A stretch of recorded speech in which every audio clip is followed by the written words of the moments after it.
I could do this. I could do this. I could do this. So I go back to my studio and I have my friend time it. It's 2.5 minutes. And I do this character like perfectly. And I'm like, cause that's, you know, you got 3 minutes or the cops will get you, you know what I mean? So I have this is like robbing a bank, right? So the cab like drops me off. I get out and literally it's in the book. I put a photo in there. And it's 2 pieces Banksy did back to back for Jean-Michel.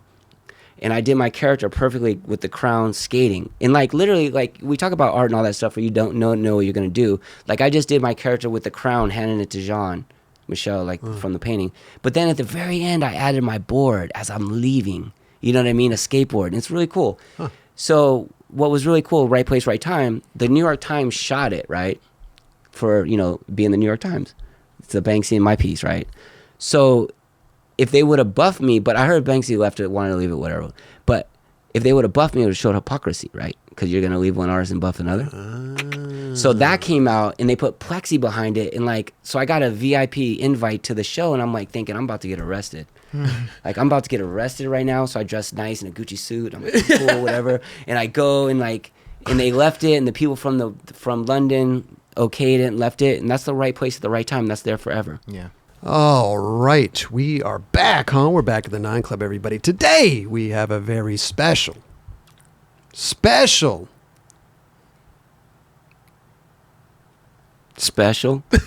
guest, Mr. Danny Minnick is with us. I think that's a first. That's a first. There's a lot of firsts on this show. A lot of firsts. Thanks you for coming, great. Danny, dude. Good to see you. Dude, I love what you guys do. I love the show. Always been big fans of your skateboarding, so it's not even a question for me to not be here. Appreciate that, dude. Of course, brother. Appreciate that. Of course. And, man, you've come a long way. Yes, sir. That was a deep, deep sigh right there. Yes, sir. You grew up in Seattle?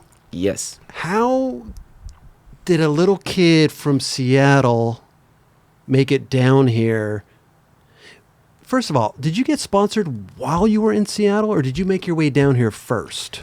No, Seattle. Really? Yeah. It was wild. Like, from like the 1st grade to 6th grade, we kind of lived in San Pablo, and I was like, I was raised in Seattle, but we moved to San Pablo. That's the outskirts of Frisco for a while, for like 6 years or whatever. And I used to go to Embarcadero and Fisherman's Wharf when I was a little kid, and my mom got me like a little orange board, right? And I used to cruise around on that, right? And then like one time she came home and she wanted to skate on it, and she like slammed, so she took a hammer and smashed it into a million pieces. Wow. Yeah, right. Yeah, right. It's a good video, but yeah. It's a good great video. Yeah. But no, for real. And it was wild. What did you do after that? That was your board. After that, I pretty much got into like riding bikes and doing like, I would steal markers, never from people, but from stores, and I would like tag on stuff as a kid. It's pretty weird. Okay. And wild, So you but were I used to do that. You were a little skater, tagger, BMX kid. Yeah, and I kind of remember the first time I got busted for doing that. I like wrote like, you know, like AC/DC and the Commodores and like Patsy, like all these wild music that I loved as a kid that I grew up on. And I remember when the cop wanted to arrest me, he's like, "How do you know this music selection?" I go, "My mom likes country, and my brother's like rock, and my dad likes whatever. I don't know." It's pretty interesting. You're tagging the band names. Yeah, at the school. You didn't have a tag name? Yeah, but not till later. Oh, okay. Yeah. But then it was just like whatever I liked. Like I loved music, so I was like tagging names of music. How did you get back into skateboarding? We moved back to Seattle, and then I was into another wild thing. I would like, because I didn't grow up with much money, man, so I'd like shoplift a lot as a kid. I wouldn't highly recommend it, only from stores, not your friends. So I was taking like rock posters, and I had like this cool rock poster collection. And this kid came from California. His name was Scott, and I traded him my Iron Maiden collection of posters for his Sure Grip International with Mota built trucks. Yeah, dude. And I was like maybe like 9 or something. You had a whole collection of these posters at 9 years old? Yeah. And like Jimi Hendrix, all these really cool posters. I don't know, I like seeing like imagery of like that kind of stuff. But if you like that, so you must have had a will to want to skateboard, because to trade that poster collection in. Oh yeah, I love skating. Yeah. like it was like the most beautiful thing. Like I just remember like when I started skating, I was so stoked that like, oh man, I would just skate. Like I would stay away from home and I would just skate. And I didn't really see magazines or like, I didn't really see anything yet. The first thing I ever saw was a 1984 Transworld at the 7-Eleven on 105th and like Greenwood in Seattle. And I remember seeing that magazine and I was so stoked. I went and built like a fly ramp. And everything that I saw in that magazine, I would just do. Like try to emulate. Yeah, like I learned Christ airs. I learned like 360s. I was like just focused. Like I love Steve Caballero. I love Hosoi. I loved all those people. And I just like, I would skate in shorts because even though it was raining and cold, but in my mind, I was like in a sunny California, but I was actually in freezing Seattle. Yeah. So you were just emulating what was going on in California. Yeah. Right. Yeah. From the magazines. Yeah. Who was your first sponsor? My first sponsor was, first it was like Time Traveler Skate Shop downtown, but then it was, after that was Fallout Records and Skateboards. And that was like a big deal to me. I met, Seattle, oh man. So Fallout Records and Skateboards was the shop that was owned by Russ, and he was really good friends with the owners of Sub Pop. So we got to like meet, like I met like Nirvana, like all these bands, and like got to skate, and it was super cool. But the thing about that was I got to skate with Aaron Dieter, right? And this dude Aaron Dieter was like the inventor of like the no-handed blunt, for instance, right? I witnessed him make up the no-handed blunt. What? It was called the no-handed blunt. It wasn't even called the ollie blunt because people were still using their hands. What was he doing, like a quarter pipe or something? No, on a bench at Lake City Park, 125th and Lake City Way. He was doing them there. But you remember exact location? Yeah, dude. I got attention to detail, dude. I'm wild like that. So he made that stuff up, and then like I remember like he went to go to the skate camp or whatever, and then like this is like right when A Street was coming out, and then like he's like MT and Danny and all those people saw him do that, and then Mike actually offered him to be like kind of like the first Matt Hensley, but Aaron was just so rad, dude.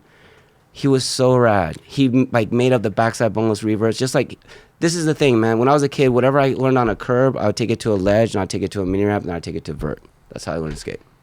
One right after another. Yep. That's pretty impressive. And was there a lot of mini ramps and vert ramps in Seattle at this time, or was there just like one? No, not many. We used to have to go to Vancouver because Vancouver was the only indoor skate park. So we used to take trips and skate at Richmond Skate Ranch with like Sluggo and Colin. Oh wow! And all those ill skaters, dude. I love Sluggo. One of my first sponsors was Spitfire Wheels. Yeah. Did Sluggo get you on Spitfire? Yeah, and I met Jeff, rest in peace, and like I sent my video in, and I was so stoked. Wow. Yeah, and I even got an ad. Like I think got one of the like first ads on the Plan B mini ramp. Yeah. You eventually ended up skating for H Street. Yeah, that was later. Like, I'm just still thinking about, like, being sponsored. Like, Leigh Peterson, his name's Leigh, whatever now, Ladera, Cleon's brother. He made, like, our first Sponsor Me videos. And I sent those to, like, Skate Rags, Venture, like, all these brands I saw in the magazine. And I love Greg Carroll. He sponsored me.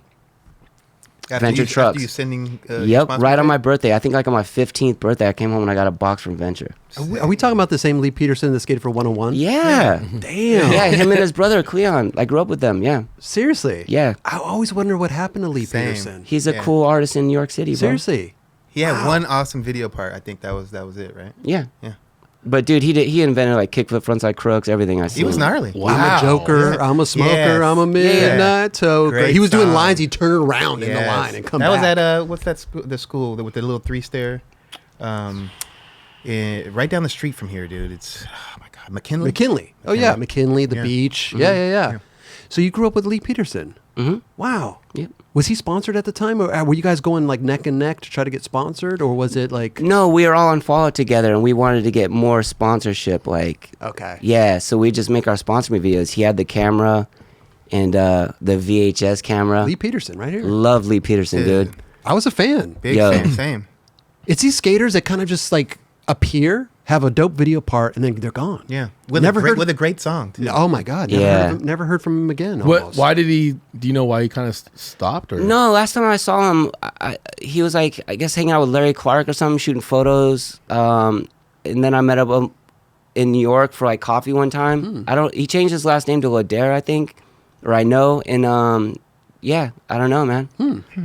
Some people just change interests. Maybe. Okay. Yeah, the skateboarding. Well, skateboarding back then best. wasn't like you could foresee yourself making a bunch of money off it or anything back then.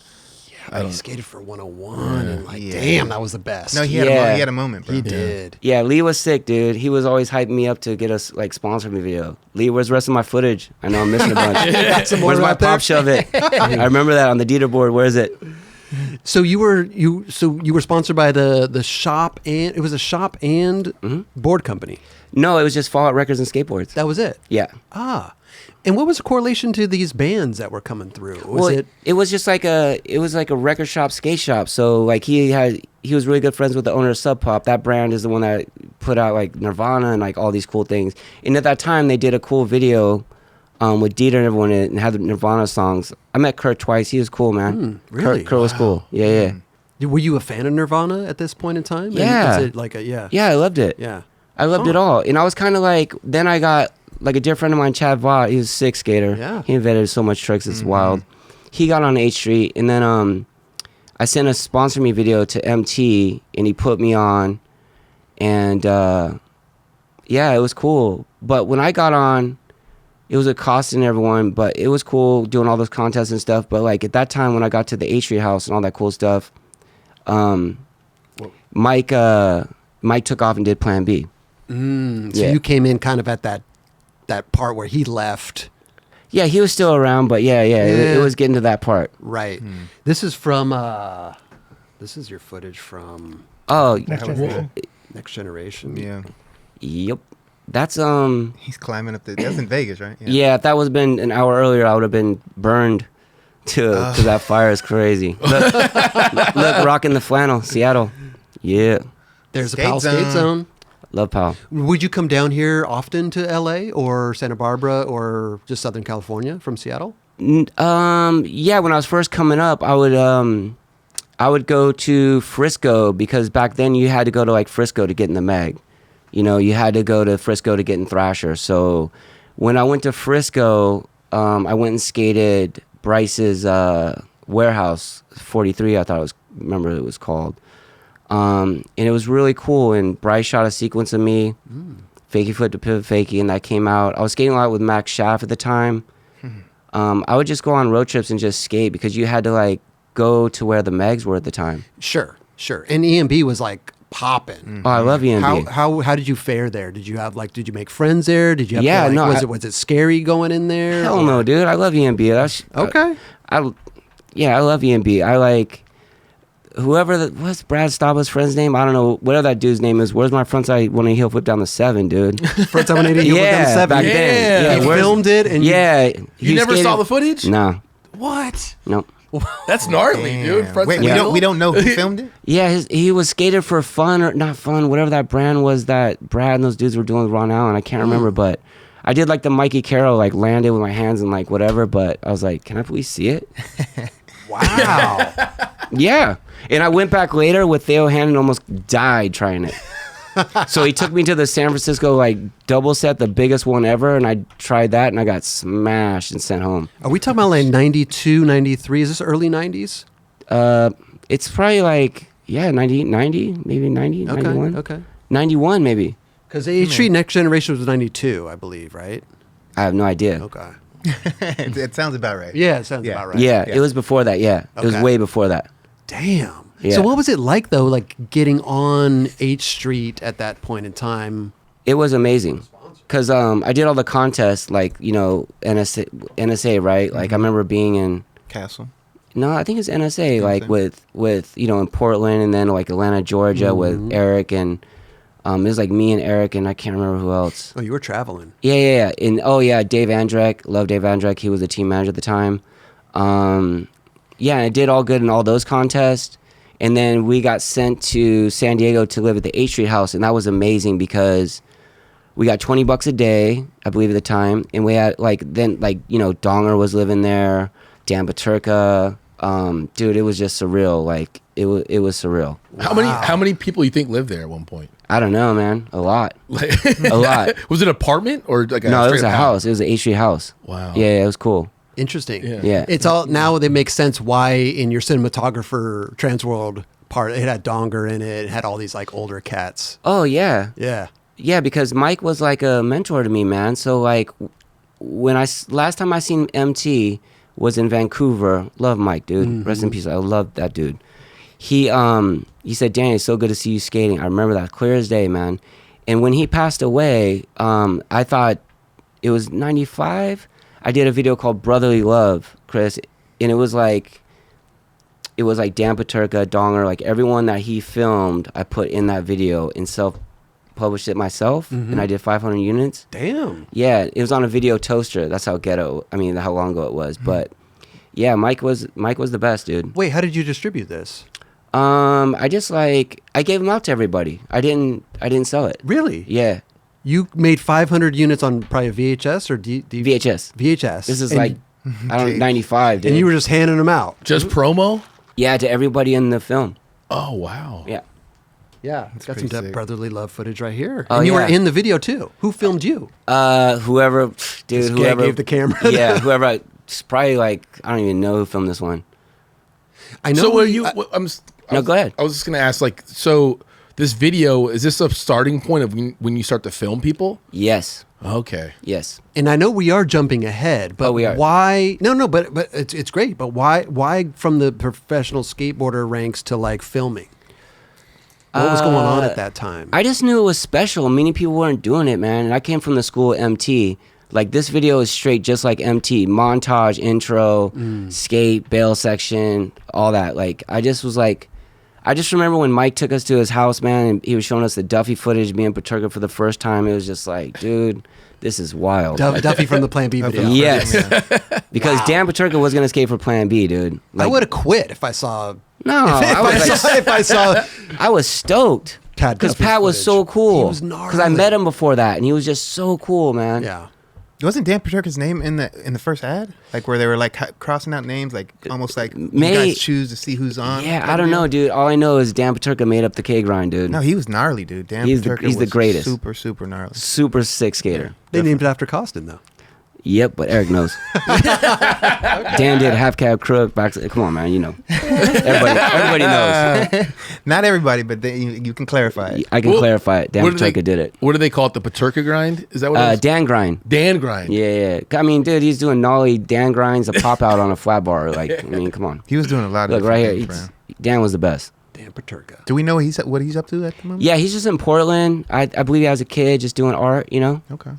Dan's amazing.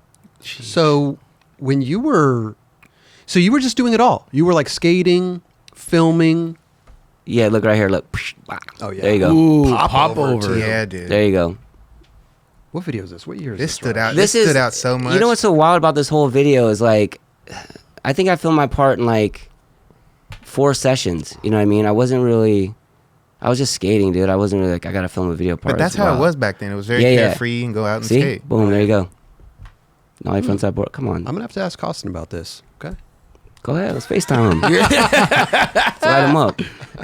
I love Eric. So you were doing both. You were skating, filming. You were just kind of like, I'm just gonna do it all. No, what happened was after the H Street video, I got sent home. I was trying to finish school, you know, because that we're losing the house, and then I had to get a camera to like start filming. So I got a high-8 camera, and I just like, I don't know, the girlfriend at the time had filmed me or whatever, and send clips to Tony or whatever, and I just started traveling a lot, and like, I just started filming a lot. Like all my friends were so good. I mean, it was like, you watch someone do good work, I want to document it, you know? Sure. I just wish I had a tripod back then. I was just always like on the hand, you know, on the hand filming or whatever. I don't know. Yeah, but that was a vibe. Who was using tripods back then, though? Nobody really. I know. So true. The handheld. I like the vibe. I like the kind of. In the mix. Yeah. Would you say your girlfriend film you? Yeah, the girlfriend at the time, like I think had me and my best friend, we had girls film, like whoever could hold a camera would be the filmer. That's pretty cool. Just go to Yeah. spots and they probably didn't know what they were doing, but Just hold the camera and point this way. And then I go somewhere, follow me. Yeah. And then you see the trick later and it's cut off. Yeah. It's like, okay, great. Can't use that. Next. How long did the H Street go on for? I think maybe a year or two. I got kicked off H Street because I remember I went to the trade show and like I was skating upstairs in like that big thing, like I was 50-50 and all that. And I was like, Tony, come film me. And he wouldn't film me, man. I was like, yo, dude, you're whack. And like I just started, yeah, man, back then I would just say exactly what's going on with me. Like I had no filter and I just lit them up and like I got kicked off. Wow. Yeah.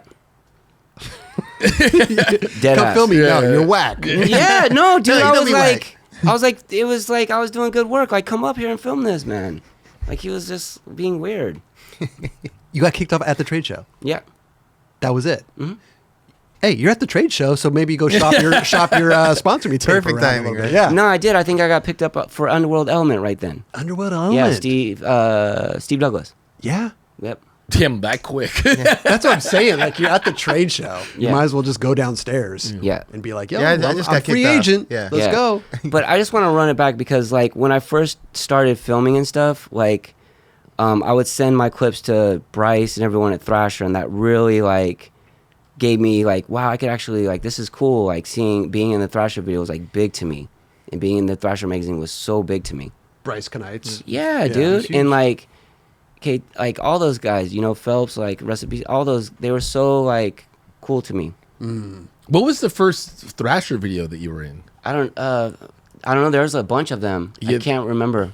This is Underwood or Element. What was this video called, Raj? Fine artist. Fine artist. Fine Artists. Love Andy Howe. Dude, Andy Hell's sick. Sick So artist. sick.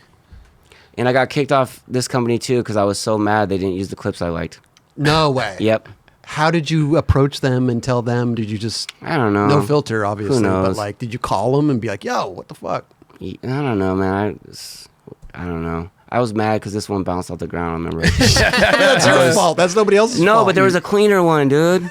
I remember. You know? So you're just filming, you're sending footage in, and then the video comes out, and they use the whack. Yeah, and I didn't like this. There's a different Jimi Hendrix song. Oh, and the other reason too about I was really upset with Tony Mag because I wanted Nirvana as my song.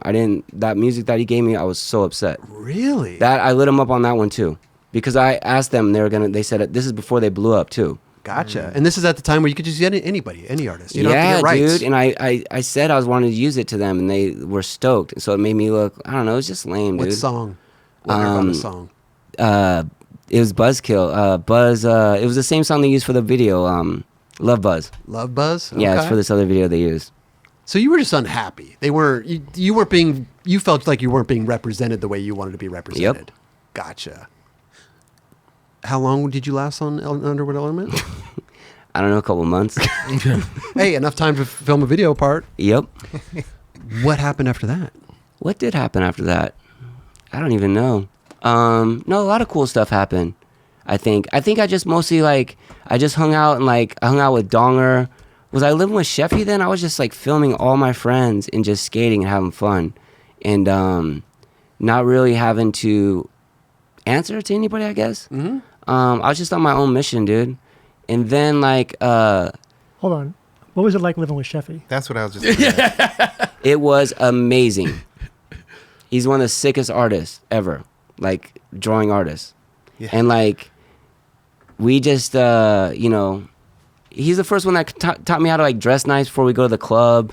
We go clubbing all night, be up at the bar at 6 a.m. drinking Amarettos and orange juice. It was insane, dude. Oh, man. But it was but the work ethic was still there. We still I was so grateful for Shawn, and we did some good work together, man. Regardless of what madness we were dealing with, we still remember Dubs, you came down and we filmed. You got the cover of my videos, the Switch Crooks. Mm-hmm. Shawn did the 50-50 at Bird Rock. I've known Shawn since I was 17. We're the same age. He's 17. I met him at the H Street House when he skated for life. Damn. I've known Shawn a long time. He's a dear friend of mine. He looked out for me. I love that dude. He's the best, bro. No He's the doubt. best. I did a painting of him. Luis Guzman owns it. Really? Yep. Dude, that live video part, Sean Sheffey, was insane. Yeah. Dude, when I watched that, it made me sweat. I'm sure. No doubt. Yep. I think a lot of people at that time were definitely tripping off that. Yeah, man. Well, he was just so powerful. This was like watching like a man skateboard. You know, A 17-year-old man, Yeah. light on his feet. Exactly. Look at that dude. So wait, what year did you live with him? You lived with him for a short time? Yeah, I think it would have been 96 when I was doing my second video. Yeah, 96, 97. Makes sense. Yeah, I love Chef. Dude, he's like skating tables, and these aren't the small tables either. No, these those are like full size. full They're size sturdy. tables. Big dog. Did you film any of this? No. This is like right when I was on H Street at this time, where I just got on. Did you turn pro No, I was supposed to. for H Street? Yeah. Or, okay. Yeah. What happened with that? I just think like dude, I was a very difficult human being at that time. Yeah. Yeah. I just like I don't know. I just like I saw things that I didn't like, and I would let it be known. You'd call it out. Yeah. Did you know you were difficult back then, or looking back at it, you were difficult? No, I think looking back at it, I could see it. I mean, yeah. Yeah. Sometimes you don't recognize that. Yeah. Right. Yeah, that's Yeah. what you're being at that Yeah, time. look at this. Boom. And the song too, with the Yep. dude. This is all Mike Trinansky, bro. Yeah, Yep. 100%. This is what I feel a lot of skate videos are lacking. You No know? doubt. What's that? Just someone to like work with you one-on-one and just like really know your work. You know? Visionary. There was really nobody like Mike Tarnowski, to be honest. No, that's why this work is still so powerful. Yeah. He would be cool, man. He'd be like, "Hey, what do you think about doing this?" He wouldn't like go to a skate spot and be like, "Hey, what are you doing to do?" It'd be different. It'd be like, "Hey, what do you think about this?" He was like a good, Give suggestions good on energy tricks. coach. Speak in parables. Yeah. You know? Mm-hmm. Wow. Look at this. If there ever was a skateboard coach, he was definitely one of them in that sense, Yep. and help guide you through shit. Sean Sheffey. Well, sometimes skaters are so good they don't even understand what they can do. Yeah. Does that make? And they have someone that like, oh yeah, you can try that. Sometimes you need to be pushed a little bit. Yeah. Yep. But as skateboarders, we're not used to that. We're just used to doing shit on our own accord and doing Yep. shit how we want to do it. Yep. So when you have somebody else kind of like trying to walk you through something, it's like, I'm not used to this. Look at Sturt. Yeah, Sturt. Legend. Yeah, but there's our people like that, like Jamie Thomas is like that. I you know? filmed For Steve sure. Olson. For sure. Steve Olson 50-50 that rail.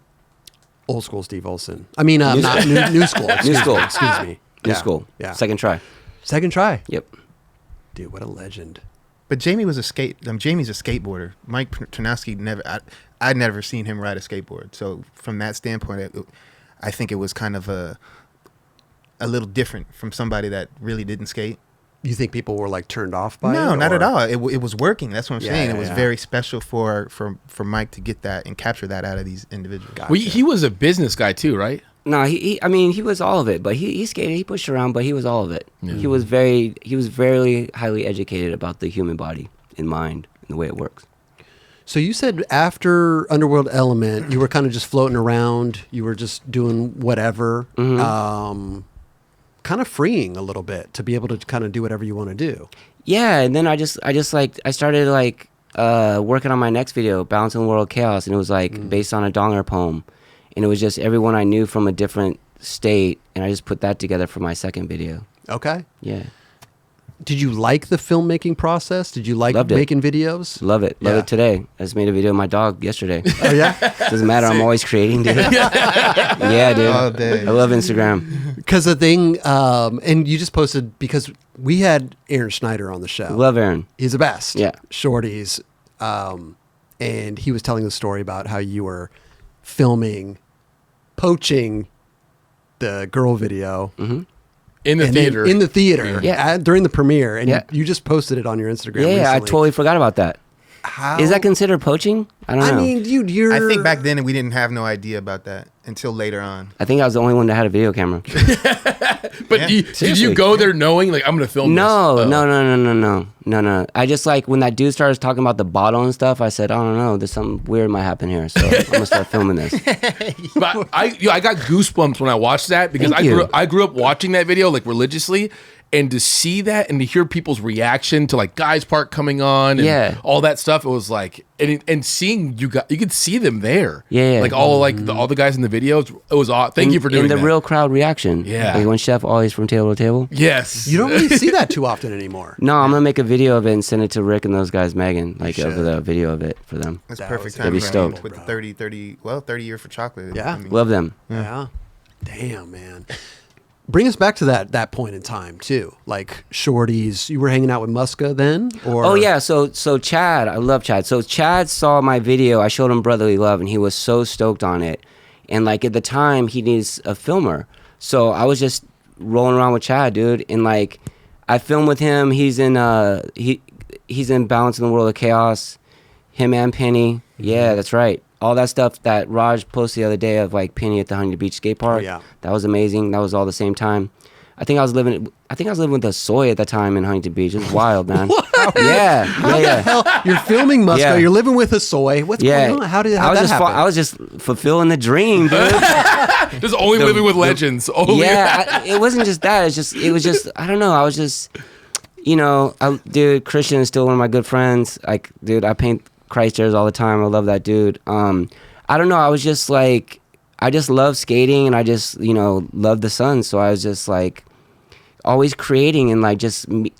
I don't know. It was just cool, man. I love Chad. And then that's when Chad lived with Penny, and then I started living with them. Yeah, and I just started being his filmer. Really? Yeah. How did you guys meet? Did you guys meet in Huntington Beach or around that area? Like what was that? I think in Huntington Beach. Okay. Yeah. Because that was kind of the hot spot back then, For sure. right? Yeah. That Oh, little- no, that it was little skate amazing. park, yeah. That little skate park, it was amazing. Yeah. Yeah, it was cool. Huh. And then I just kept filming and like doing my own videos, First of all, wait. What was it like living with Christian Hosoi at that point in time? What was he up to? Wow, man. I love Christian. What was it like? It was like no sleep, girls coming in and out. He was just having a good time. Yep. Wow. What year is this?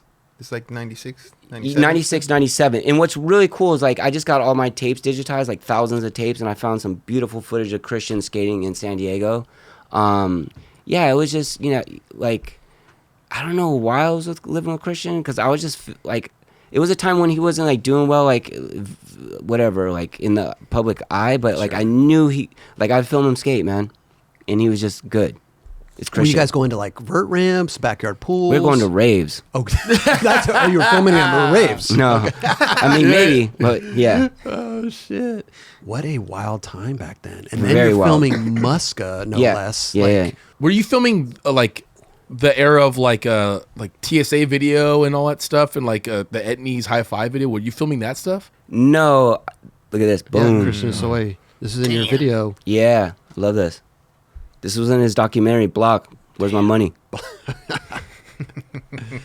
Sorry, Kelly. What were you saying? Oh, I was just saying, like, because that era right there is super special of Penny and Muska. Yeah, that was very special. That's when I started. That's Huntington Beach when that ramp was there. That was a wild time, man. I was just skating and filming, and then like I remember we went to the trade show. And remember like Chad was lip sliding that rail, and then Penny kick flipped it really quick.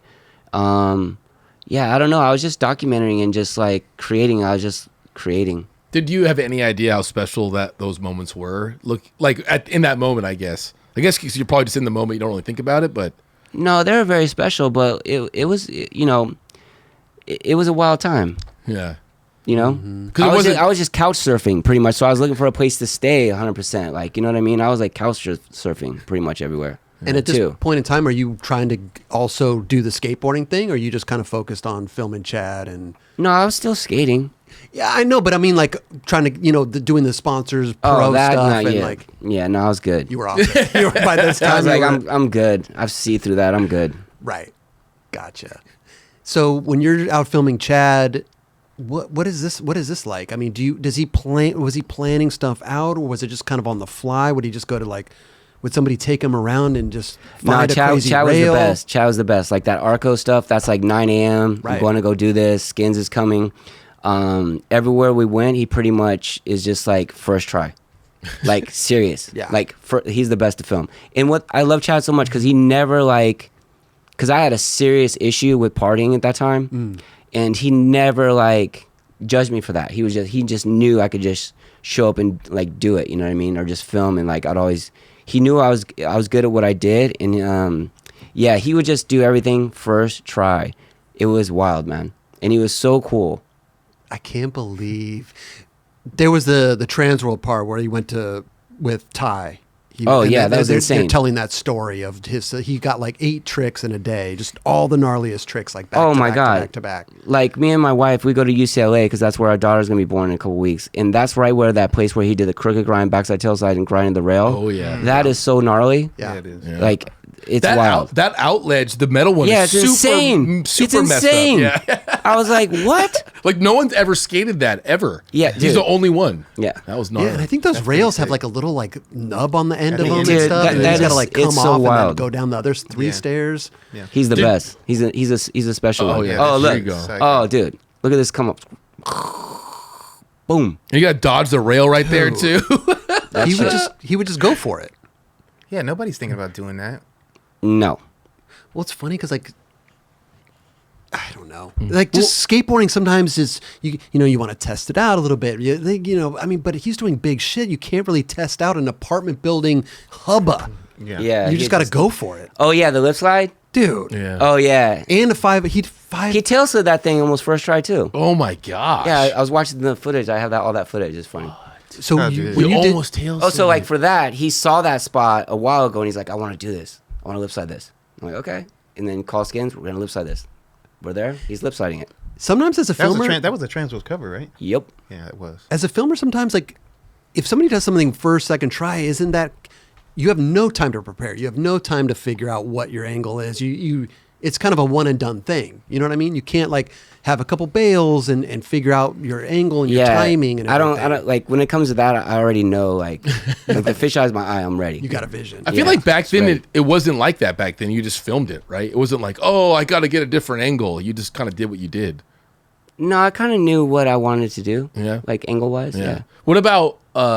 I'm sorry if I keep asking you if you film these things because the Transworld part before in. I think it's Uno. That was Swift. That was Swift. Dave Swift. Because that kind of like was the first time I saw Muska and was like, oh, this is when he's in the phone booth and spinning around. That's Chad. High energy. Yeah. Did you know him at that point? Is that? Yeah. Okay. Yeah, it's wild time right there. Yep. Yeah. And are you making money filming at that point in time? Like what was I just did. My thing was like. It was really cool. Like it's a full circle. Like Mac Dog, who did like Sick Boys and all that stuff, he saw that I was doing films, and I asked him to help me like distribute them, and he gave me his distributor list. And I literally like had a fax machine, a phone, doing all the videos. I remember like when I moved to LA, I remember like having like on the top of my board like 400 like 300 videos like on my board, taking it to UPS, like literally not a car, and like sending them off to like Japan and like London and all these places where I sold the video. Wow. Yeah, all myself. It was insane. And how you're just collecting credit card numbers and like how back is this then it even was working? like no, they sent checks back Checks. then. Yeah, it was checks. It was checks. Yeah. Dude. It was cool. I'm just And trying like to, I did like 20,000 units, dude. So like I'm just trying to picture all these checks That's coming. nice. Yeah. So like the party didn't stop. Like I just love what I did. So you were kind of independent back then. Still am. Yep. Okay. But when you were filming Muska and stuff, are you selling the footage to Yeah. like shorties and all this stuff? Yeah, I love Tony Bialis, rest in peace, but there's an outstanding invoice that you never paid for. What are we talking? Because sometimes I don't know. filmers get the short end of the stick. Because yeah, I did on that one, but Chad always took care of me, dude. And like I felt that wasn't his part. Like it started off getting checks, and then when I sent the invoice for all the clips, once I did them all, like it was just like whatever. Yeah. But again, I wasn't easy to work with. I would let you know. But did you have Right. I'm always curious. What was the rate for clips back then? I think I was doing like $35 a clip or something. I can't, like that's why like Thrasher wanted to use some of that footage, and I asked Brandon Bill, who sent me a package, thank you, how much it is now, because it's just like it's a different world to me now. When I think about that. Social media and everything. Yeah. Yeah. Yeah. So I don't know. Like I think I was doing like $35 a trick maybe. But you're filming Muska too. Some people I feel his whole like part. Yeah. His whole part. like that's worth Almost more than Peter's 35. whole part. Yeah. Like Really, Yeah, too? yeah. Peter. Really? Like a lot of those dudes. Are you going down to San Diego for this? Yeah, I was. I'd go from San Diego to I'd stay with Chef at that time too, or Donger, and then film those dudes, and then go back to Huntington Beach, and I'd just go back and forth. So you're not actually working for shorties. You're just out there getting clips, Yeah. sending them, boom, invoice. Yeah, and that's why some videos you'd see my videos of some of those clips that are repeating in the video because I just whatever. you're double dipping a little Yeah. bit. Huh? Yeah. Yeah. Yeah. Wow, what a time back then, dude. So you're feeling Yeah. like all the shorties dudes a lot. Yeah, back then. everyone. Yeah. Like yeah. Yeah, cool. any type of sesh we'd go on, it seems like you'd, Yeah. you'd take Oh out the yeah, camera. did you guys ever film together? Like way back? Yes. Okay. Jerron got the cover of my video doing a switch crooks shot Skate by Nation. Blayback. Yeah, Yep, shot when we by filmed Felipe. with- And there's We'll footage film of this in the video? Yep. Right after Sheffy's 180, I think. Yep. I think I only had one clip, maybe two. I don't know. 2. There you go. You're lying. I love Jerron. I love He's the you, best. Daddy. He's the best. That's right. Man, yeah, I do remember you were always around, always. When I started coming on the scene. Yeah, I was like, Tim Gavin told me a lot about you, and I was kind of bummed we never got to work together. Yeah, for sure. Because DVS, thank you, Tim. He would always sponsor my videos. Tim would send, and he would always pay me so good for all the like whatever I film with Chef, anyone. Like Tim took really good care of me and always sponsored my videos. He's a good dude. Yeah. He Straight up. had He had everybody my back. No doubt. So yeah, when I kind of independent produce my own videos, I'd like each sponsor would give me a certain sum, and I'd use that to create the film. I learned that from Mac Dog. Got you. Yep. It was a revolving door. You're just using Yeah. Interesting. How many videos did you end up making? I think 5. Okay. Oh wow. Oh And- wait, here's the cover right here. Boom. Oh. Look at that. Skate Look at Nation. Jerron. Maddox, DVS, yeah. Yep. That was. Damn. Yeah, I think I was wearing Keenan shoe right there. Yep. Yeah. The blue one. The blue ones. with The other thing got blue. It was the like crystal soul. Yeah, those were That thing wasn't easy to skate. I remember But this, I like that shoe a lot though. I remember this video and look at the lineup, dude. Tom Penny, Muska, Smolik, It's an all-star squad right Gideon there. Choi. Love Get In. Damn, Tony Hawk, Willie Santos, Colin McKay, Andrew Reynolds. The first 900 is in that video. Oh, seriously? Yep. The Tony Hawk one? Spencer Yep. Fujimoto. Even the names in the back, like you get the front and then you have all the names in the It's back crazy. too. It's gnarly. But that just goes to show, like I was saying before, when the cinematographer video came out, which was years later, but it was this eclectic group of people that I wouldn't expect to be in a Danny Minnick video, maybe per se, right? Because I always saw you hanging around, like the Girl in Chocolate team and Muska and Guy and all these people. So when the cinematography video came out, I'm like, whoa, there's Donger and this whole other John the group Man of- Reeves. You know what I Yeah, mean? then you Like, get Krieger and you're like, whoa, this is a... yeah, it's Oh, really wow. cool, actually. Yeah, Ty Evans hooked this up, man. Ty Evans is a good dude. I love. I Ty. brought all this to him, and he this is when he was at Transworld, and he did all this. Yeah. Oh, so you just gave him the footage. Yeah, we gave Ty all the footage, and he put it together, man. Did you know any time beforehand about this happening? Like, hey, in like a year, we're going to put this video out or... No, it was quick. Ty's like, hey, I'm going to do this Transworld thing, Danny. You want to do it? When I was at Transworld, I think with Donger or something. And I was like, yeah, I got you. And I just sent him all this footage. You just had it right then. Like, cool, here you go. Yep. Being an editor and Look at that. everything. Boom. That how thing's did- gnarly. Bird Rock. Dude, look at that. Did you care that he put it together? Or did you want to put it together? No, not at all. Okay. Ty. Well, no, I know he's the best. He's the but- best. But But this is early. as a that's- videographer and editor, maybe I didn't know if you wanted to do it yourself. Yeah, I didn't really have that thought. I just was like, here's the footage, Ty, and just Gotcha. So how are you back then? You're just you seem to have so many friends. You're just like calling people up to go skate, like because back then it was such a mission to like literally get on the phone and call people. Like I think this right here, like I was living with Chad, and then Krieger was living there too, so I just go skate with Ronnie. Mile Square Park right here. Yeah. Damn. Well, because it's like San Diego to LA to Orange County in this section. That spot looks really dope. It was super fun. I don't think I ever went there. Huntington Beach or Fountain Valley, I guess you would say. Sal Barbier's on. Look at Yeah. Willie, West Coast. Oh, I love Willie on the show. That was cool. Willie's great. Yeah. He was one of my favorites Snyder. growing up. Same. There's Snyder. Yeah, looking back, Brandon. you were there for all the shorty stuff too. And Peter Hewitt. looking back, it's so crazy because like Schneider got kicked off right after Fulfill the Dream. Yeah, I didn't Tone- even know any of that stuff until I Dude. heard that. That was wild. to Tone me. was gone like after Guilty. Like, it's just so interesting to hear. I mean, we're talking about a company that was like the best. They were like printing money. They had Yeah, their that's- formula down. Yeah, that's what kind of like weirded me out, like, because I know what the video did and I know Right. all that, and like Tony, I don't know. What's really interesting about Tony Bialis, I mean, rest in peace. I know he passed away and stuff. Like, I remember at the H Street house, there was back then there was like he sent a folder to be sponsored by H Street, like a book of like photos or whatever, like where like a family photo, that kind of stuff. And me and Paterka were looking at that, and like it was interesting. Like, yeah, he wanted to be on H Street. I remember that. He had a good okay. stale fish. He was a good skater. Nice. And then he went on to create Shorties. Yeah. Wow. Yeah, it's just a shame that they were on top of the world for this quick second, and then it kind of, you know what I mean? It's didn't just a hold on. shame. Yeah. It's a shame because they Yeah. had so much potential, man. Well, they're back. They're doing the thing. I understand that, but at that time, man, that momentum yeah, that they it had was was, ama- it just was like no amazing. other. Yeah. I mean, Peter Smolik, so Yeah. good. So Olsen, all them. Dude, Amazing. when you were going down and filming with Smolik, I mean, he was doing NBDs left and right. He was doing shit that nobody else was doing. I mean, were you just blown away by the No. technical aspect of what he was doing? Like in Balance a Little Chaos, I believe he has the end part, and that's all one day we filmed. And then Chad saw that, and that's pretty much what I believe that like Chad like fully 100% wanted to put him on Shorties. Because we went to that Legend PB or whatever where Chad did the tail side, and he backside tail slid that, nose grind 180, all that. Right. That was all one day. Peter's that good, man, back then. Damn. So you're part of the reason why he got on Shorties. I mean, I'm not 100% confirming that, but I just know from my point of view of Yeah. what was there and what was seen.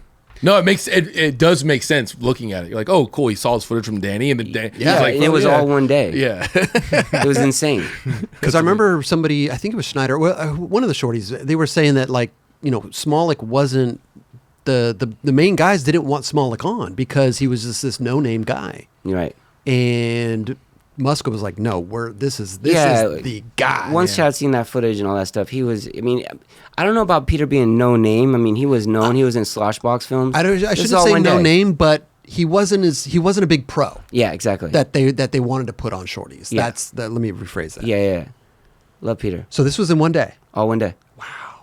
So good, man. You see the kid. Yeah. Is this like 96, I think? Yeah. I think he was way ahead of his time. Oh, dude, come on. Everything people are doing now. Yeah. Those are all Peter's style. Totally. Yeah, it's Just fun kind to of like, watch. tail, switch tail. God damn it. Yeah. It was kind of a time, too, to be bummed on like a trick. That you did. spot. That's the spot. How was this in one day? That's crazy. That's all one day. Sometimes you have one of those. And this days, was like a demo. Oh. Switch frontside flip. Boom. Oh wait, you guys went skating and then went to a demo? Yeah. Get him. That was insane. Yeah, all one day. Dude, this is wild. That's bro. in one day. Yeah, all That's one day. crazy. That's super sick. You're like, oh, this guy's got it. Dude. You were talking about like Mike Ternasky, like not coaching, but were you like that filming with people too, to an Yeah, extent? of course. Yeah, I feel like Yeah. that's pretty important. Like for a filmer. motivating them. Yeah, Like, you got Yeah, this, you bro. got it. Yeah. You have to be, man. It's all energy. Like Scorsese says, energy, dude. You got to be like, yeah. you know, it's like skating. It's not easy. It's hard work, man. Well, you have to know, like you're skating with Muska and skating with Smolik is a whole different thing. We got to right? know their vibe. Yeah, Yeah, For sure. Yeah, you could repeat. I mean, Yeah. like skating with Dubs is different than skating with Chef. Chef's, you know. When did the art really take hold? Because I know like Muska introduced you to... That's a wow. That's a big jump. Okay, so art. Oh, this is great. So what was it? 90 whatever. So when I moved to LA, right? I moved into actually that graphic that was on Skate Nation. Dan Paterka did that, and Dan had this house on Melrose in Normandy by a famous architect, Paul Revere Williams. It was a sick house, dude. And he was living with this painter. And it was like 90, whatever, 96 and whatever, 96, maybe 97. I'm trying to remember. I went to his house and I stayed with him, and I painted my first painting there. Like, you know, what I saw, like. And then I didn't paint again until 2005 in Harif Studio in New York. And then I never painted again on canvas until 2011 in Chad's garage in LA. Because this was all happening, you said like 96 to that. This was all happening during when you were making your videos. Yeah. So you painted once, boom, but you didn't get the bug. You didn't like... Yeah, I mean, as a kid, see, this is the thing. With my best friend, we used to do a lot of graffiti in tag, but I wouldn't get caught, but a lot of my friends would get caught, you know what I mean, doing throw-ups and tags all the time, you know. And I never got caught, but a lot of my friends did. And, like, one of my friends, this graffiti artist, he went to jail for a long time because he did all the freeway signs in Seattle and stuff. And I just, like... I love art and I love spray painting. I love everything. But like as a kid, I could draw anything, right? And like it was like what, second grade or whatever, the teacher's like draw a hand. So I drew my hand perfectly, and then she kind of accused me of tracing it. And I just said, I'll just do it again right now. And she sent me to the principal office, and I got this weird. Yeah, dude, it was weird. It's like, you know when you How get are you cheating drawing a hand? Dude, it was weird. Like it was some weirdo shit. It was like when someone accused you of something but you're not lying. Because my brothers went to that school before me, and I'm the youngest of 3 older brothers, so it's kind of like this, you know, they already had me made out or whatever as a troublemaker, but I wasn't. So that kind of like, I didn't really draw, or I would always draw like on my boards and stuff, you know, like I would tag on my skateboards and stuff, so I always drew and doodled around, but I never like on canvases. Right. Yeah. Until 2011, Yeah. you said? Yep. What was the spark there? I mean, this is years later. What were you doing in that meantime too? Were you just still skating and Yeah, kicking skating it and filming. Filming, that was it. Yeah, skating and I mean, a lot happened. Like, I mean, in 2000, like, what was it? You know, 2005 when I did collage, and Yep. That's like, I just remember being 27 in LA, and like, you know, Justin, Keenan, Harold, they were all at my birthday party, and everyone like passed away like pretty quick in that time era. Mm-hmm. And by the age of 33, I remember I was with Harold last time I saw him, and like, he passed away, and he's like, yo, Danny, you should become an actor, son. Like, he was just, you know, so when he passed away, dude, I was like, you know what? I want to learn about acting. So, like, I started doing research. Like, I love Robert Duvall. I love Steve McQueen. Where did they study? Where did Al Pacino go? You know, he studied Strasbourg. Like, where did Marlon study? Stella. So I kind of broke that down and went and, like, asked my friend Scotty Kahn, sick actor, his dad, you know, rest in peace, James Kahn. He said, you should go study Meisner at this place. I went to where he went. Didn't really like that dude. Went and checked out Stella Adler. I was like, whatever. And then I went back to another teacher, William Alderson, who's like Louise Guzman's teacher, Dylan McDermott, David Mamet, just old school New York teacher. And like, dude, I had like I don't know, 90 days sober maybe, you know, and I started studying acting. And I was like, this is what I'm going to do for a while. I need to learn how to use my instrument. Because skateboarding and every kind of art, right? Skateboarding, you got a board. Baseball, you got a bat, you know, but acting is like all you have is your instrument, you know, this, you know. Mm-hmm. So I really wanted to study the craft of that work, and I did. And I just kind of like just fell in love with that and just, you know, just did that, man, and was really focused on that and, you know, getting my health back, you know. And it was really cool, and I did that for a long time. I was doing this exercise in session, that's what we call it when you're on stage, and it was kind of like I used as if I was like eating brownies, mushroom brownies. I was kind of like this, doing sensory work. And my teacher's like, yo, dude. He didn't say, yo, dude. He doesn't speak like that. He said, Danny, you can't do sensory work here. I'm like, what? What is sensory work? He goes, you need to go audition for the Actors Studio. And I'm like, okay. So that's where Al Pacino's from, the Actors Studio. It's kind of like in New York, 1947. It's like where, you know, Elia Kazan and Cheryl Crawford and, you know, Lee Strasberg, they came up with this place where all professional actors go, you know, and like, great playwrights like James Baldwin and, you know, Edward Albee and Tennessee Williams. So the Actors Studio, I wanted to audition for it because that's like where all the greats are from, you know? And it's a place where an actor can go work out for free, you know, work on your craft. Interesting. Yeah, like you could work on your craft. So it'd be like, so skating-wise, from a point of view of skating, it'd be like, yo, dude, you got 5 minutes to skate in front of like Gons and all the greatest skaters in the world, and they're going to decide if you belong here or not. You're trying to get on the squad. Yeah. You're trying to get on the team. And you have to do an audition, you know, you have to audition, 5-minute audition. And I got into the Actors Studio, and I ended up becoming a lifetime member with my dear friend Teresa Ruse, great actress. She's like in Narcos and wow, opposite Mark Wahlberg and Father Stu, all this cool stuff. And I really loved acting. So when I'm in New York and LA, I always go work on the stage because that for me is like, I love it, dude. Did you get into any roles and stuff? Yeah, I've been, like, I did a Nick Cassavetes. I got the call from Nick Cassavetes, a dear friend of mine. He's the first one that put me on the map and bought one of my really big paintings. Gotcha. He's, you know, dude's dad's John Cassavetes, his mom Gina Rollins, the greatest of the greats. He did a movie called God is a Bullet. I went and did that during the pandemic. But I mean, I love theater. I love act. I love all that stuff. So that to me was like a good thing for me. It's almost like you needed that. Oh, dude, 100%. Yeah. 100%, dude. Dealing with a lot. And as we say as artists or actors, you got a deep well. You learn how to use it. You're good. Because you said this was the time when you were getting sober and everything. So Yep. you were up till this point, you were on a party binge. Oh, yeah, dude. I think I used, from age 11 to 33. Damn, really? Yeah. And we're talking all over the map. All over the board. map. Everything you could think of almost. Yeah, yeah. Yeah. Wow. So now you're like 16, 17 years sober? No, I had a serious bump in the road, but I got 3 years back. Okay. Serious bump. How, and you're good now, 3 years. You said. Beyond. Amazing. Yeah. When you're coming off of, partying for that long, Mm-hmm. and you're in this like actor studio, you're in this like new, like, way of thinking. Mm-hmm. What are you thinking? Are you just like, I need to do anything and Gratitude. everything? Gratitude. Grateful. Yeah. Not letting my own will run riot, just being at peace with who I am. Right. And just like any artist out there that thinks like you're your well best at when you're well rested, well taken care of, and well, on a schedule. Like, Sure.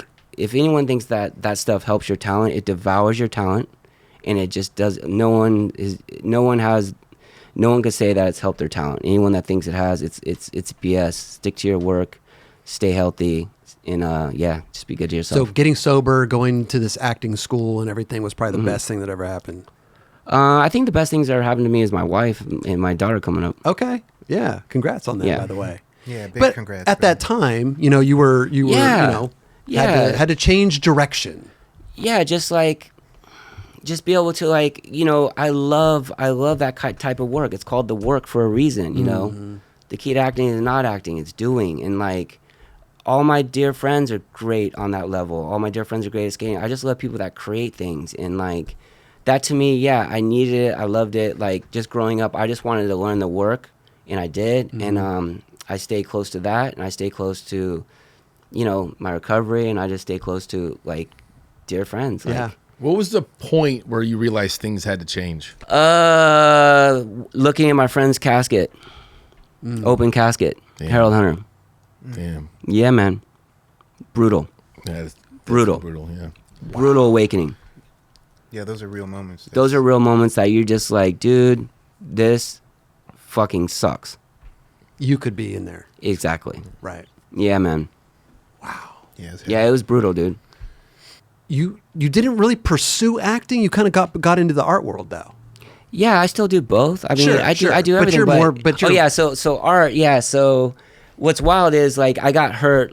Dude, I was waiting tables, right? And I was praying, please God, get me out of here. I can't take this anymore. And I auditioned for this thing, and it was to do the stunt doubles for Shawn White, right? Double gold champion, third gold champion, what it is now. And it was literally I got the commercial, and it's a mega ramp, right? And here I am. Why does he need a stunt double? Because he was hurt, I guess. Oh. So this is so wild, dude. So I'm sitting at this mega ramp downtown LA, and I got this wig on, his rings, his tight clothes, and I didn't think about it, but dude, he's regular, and I'm goofy, and I gotta act like this dude and skate the ramp, and I'm like, dude, I haven't skated for a while. I'm good at skating. I'm great at skateboarding. This is wild, Dubs. And I'm like, is this what I'm here to do? It's either do this, whatever. So I drop in a couple times regular, and I drop in switch, and I do it. It's fine. But on the last one, there's this, it's a mega ramp, and towards the end, they started taking it apart, and they didn't tell me. And the director's like, hey, dude, can we get a couple more? And the producer's looking at me. I'm like, okay, whatever. And when I came down, I ran off, and I didn't know where it was at, and I tore my Achilles ankle. And I couldn't skate for 2 years, dude. Yeah. Oh, that's bad. Achilles. Dude, it was the worst of the worst. So during that time, when I was hurt, Chad's like, hey, D, I'm going to go to New York for a month. Can you watch my dogs? And Chad's already doing great work. I mean, he got the cover of the Banksy, exit in the gift shop. That's that's Chad's art right there, man. Chad's sick with it. So he's like, hey, D, can you watch my dogs? And so he has an art studio. So I started I started painting, and he showed me how to stretch canvases and like build my own stretchers. I didn't know that you could actually go to an art store and buy them like that, so I kind of like built them all. Okay. And then like I went on an audition, and this lady's like, "Hey, are you a painter?" I'm like, yeah, whatever," because I can't take a compliment. I'm working on that, and I'm like, cool. And then like I showed her my first 2 paintings, and she's like, "Hey, my husband owns a gallery. You should check him out." So I went to his gallery. I literally like tied the paintings on top of the car that I had. And like, I don't even know whose car that was. I was trying to remember. And like, dude, I drove it there. I didn't even have a license, I don't think. And I showed him the 2 paintings, and he's like, "Hey, can you do a show? Like, I'll give you a show if you could do more work." And I said, "Okay." So in a month later, it's called 17 Pieces. And I did 17 paintings, and I had a little show, and it was really cool, man. All to yourself. All to myself. This guy just saw your work Yep. and said, "Let's do it." Yep. Wow. And that's how it started, right? That's there. how it started. How big are these paintings? 48 by 48. One was called Helen, about Frankenheller, this amazing abstract artist I love, and then the other one's called, I can't remember what that one's called. I gotta look in the book. But wait a minute, is it a show or are you selling pieces? No, I'm selling pieces. So when your first show, you sold.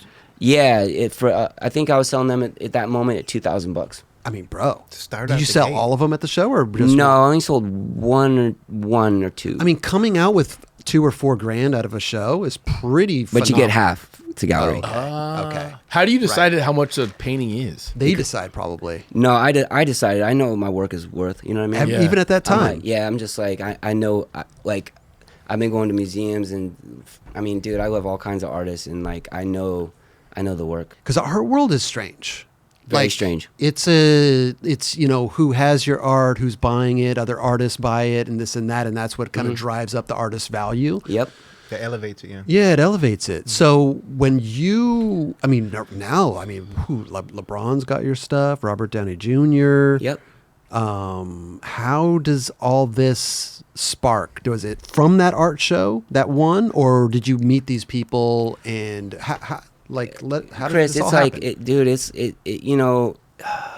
that was like my first show, but I didn't stop. Like, I rented like a U-Haul truck, and I would go to like the 3rd and Fairfax place, or Fairfax and Melrose have a show. Anywhere I could show my work, I would just do it, man. And I just kept doing it. Because I couldn't skate, man. Right. So the thing I love kind of like gave me another out. Yeah, that's called if you want to be a goat, eat goat shit. That's a good title for that. Yeah, dude. Yeah. That works. Yeah. I love that painting. How? So wait, hold on, really Go quick, ahead. really No, quick. go So ahead. no, you were going to every show because you couldn't skate. I was just putting my work out there as much as I could. To anything I could get, I would do. And then like Cash Warren, I love Cash.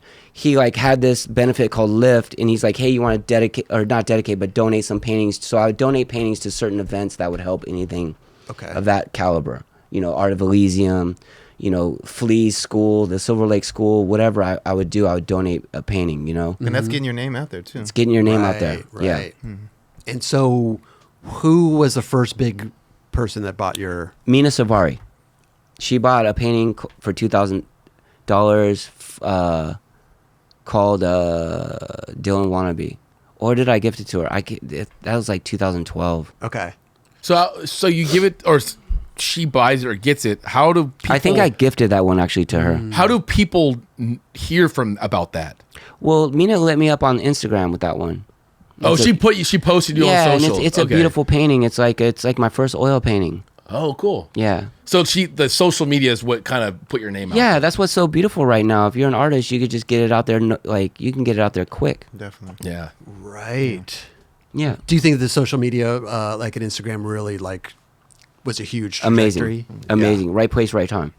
Wow. And then so other people started seeing it and like, oh, I'm gonna check this guy's art Yeah. out. Yeah. So with that art that you gifted, what's her name? Nina. American Beauty, dude. Yes, I Come know. on. She's a huge star, bro. Love her. She is. That painting now, how much would that be if you were to be like, if she was going to sell it or some shit? Like, how does that? Probably like 30 grand. Okay. Damn, dude. Yeah. I love that. Yeah. That's gone up quite a bit. Yeah. So people commission you too. Didn't Robert Downey Jr. commission you to do something in his house, Yep. or was it? I love Robert. He is a mensch. I mean, when Iron Man called, does he just call you, or like, well, how does this work? I don't know. Should we FaceTime him? No, Bob. No. I was talking to Robert for a while, you know, and they were doing this gym, but the pandemic hit, and we were just going back and forth, like me, him, and his assistant passed away, Jimmy Rich, dear man. We were just going back and forth, and yeah, I just like came up with that whole thing, and yeah, it was cool. It was for his gym, right? Yeah, his private gym. Yeah. Wow. Yeah. And so, but before that, Jimmy bought a painting for Bob. oh, Yeah. oh, his that's right. assistant bought a painting. Yes. For, okay. Yes, for him. Yep. Now, when you're doing a painting for Robert, here's a picture of you guys. Yep. Jimmy shot that. I love that. That's in New York. So when you're doing a piece for like a Robert Downey Jr., are you The greatest. Is it more nerve wracking, or do you have, you know what I mean? Like I don't think. you just. I do not do that. Really? That will destroy your creativity. I don't think like. I just go in and I do my work from 6 a.m. to 2 every day. He's not saying like, "Hey, I'm thinking this." He's just. Oh like, yeah, there was some moments where we collabed on some things. Okay. There was but like not like. Yeah, there was a couple things, but not.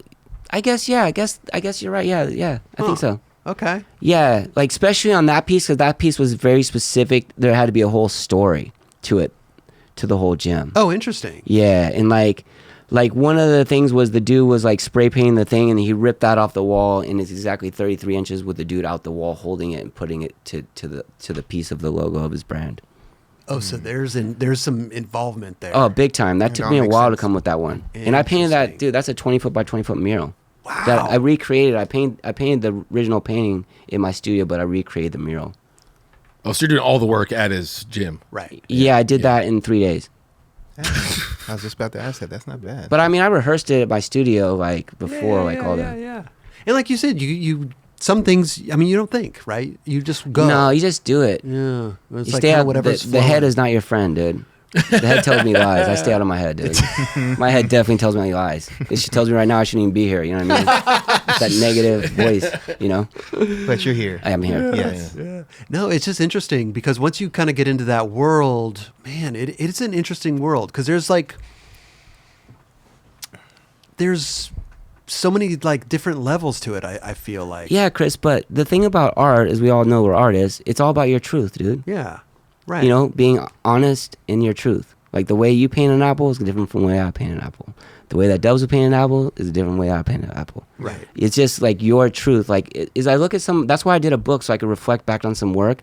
And when I look back at like this painting I just did called Time Traveler, it's like that went back to the Time Traveler skate shop, and like I watched this thing on it from 80 whatever, and it's like they're talking about blue skulls and all this, and so that was in my psyche, I think, when I painted it. So, you know, I'm always being inspired by museums, everything, life, dude. And then I just go, just do it. Do you ever look back on your work and be like, man, that shit was whack?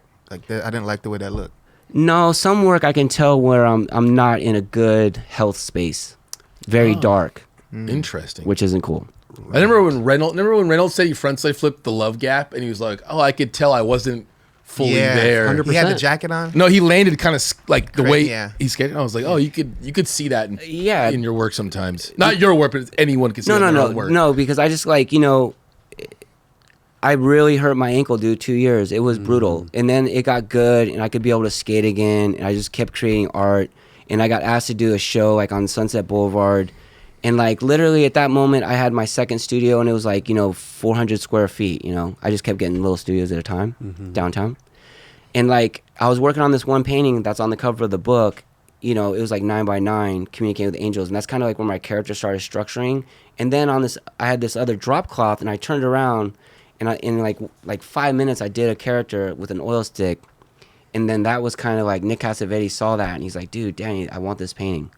Oh, wow. Yeah, and it was at a gallery, and he's like, gave me 20 racks for it. And then he's like, "You need to paint more of those." So what I did was I painted my whole studio. All I had was one bucket of paint and all wood walls, character. And he's like, "Cut that piece out of the wall, and I'll give you 10 grand for it." And like, so I cut that out, and that kind of like, I just kept moving, doing my character work, and just kept moving, dude. And I got offered a couple shows, and they did well, and I just kept documenting it, and like, you know, same, like, I love galleries, the gallery I'm with now, but a lot of other galleries, like, it's kind of like with skate brands to me. I just would say, and I'm out. I was just about to ask if you feel that there's a crossover or like a parallel to skateboarding and like your art, Yeah, of course. like even just the art world. Like, is there like you said, like the gallery is like the skate shop, and then there's The like, galleries like this, like, you know, it's, dude, it's all skateboarding to me. Like, life is like, skateboarding is the greatest art of all time. It's like I'm constantly imagining skating all day long, dude. And like, and it's all in my work, and it's like in my life, and like, it's so like, I'm grateful because, like, you know, being an 80s kid or whatever, like, all those images and stuff is a very special time, you know? And that comes out in my work. I know I was with this blue chip gallery in Germany, and he's like, your work is like so, you know, American and all this. Well, of course, it's American. I grew up in America. But like, you know, it's just there, dude. It's the essence of you, you know? Like, when I look at great art, you see people's, you know, their souls, you know? That's what it's about. What about when you talk about riders or even skateboarders too, like sometimes they get like writer's block or skaters can't get a trick. Does that come into play at all with doing art? Like, do you get like a block in trying to make something? No, I'll just paint over it. Really? Yep.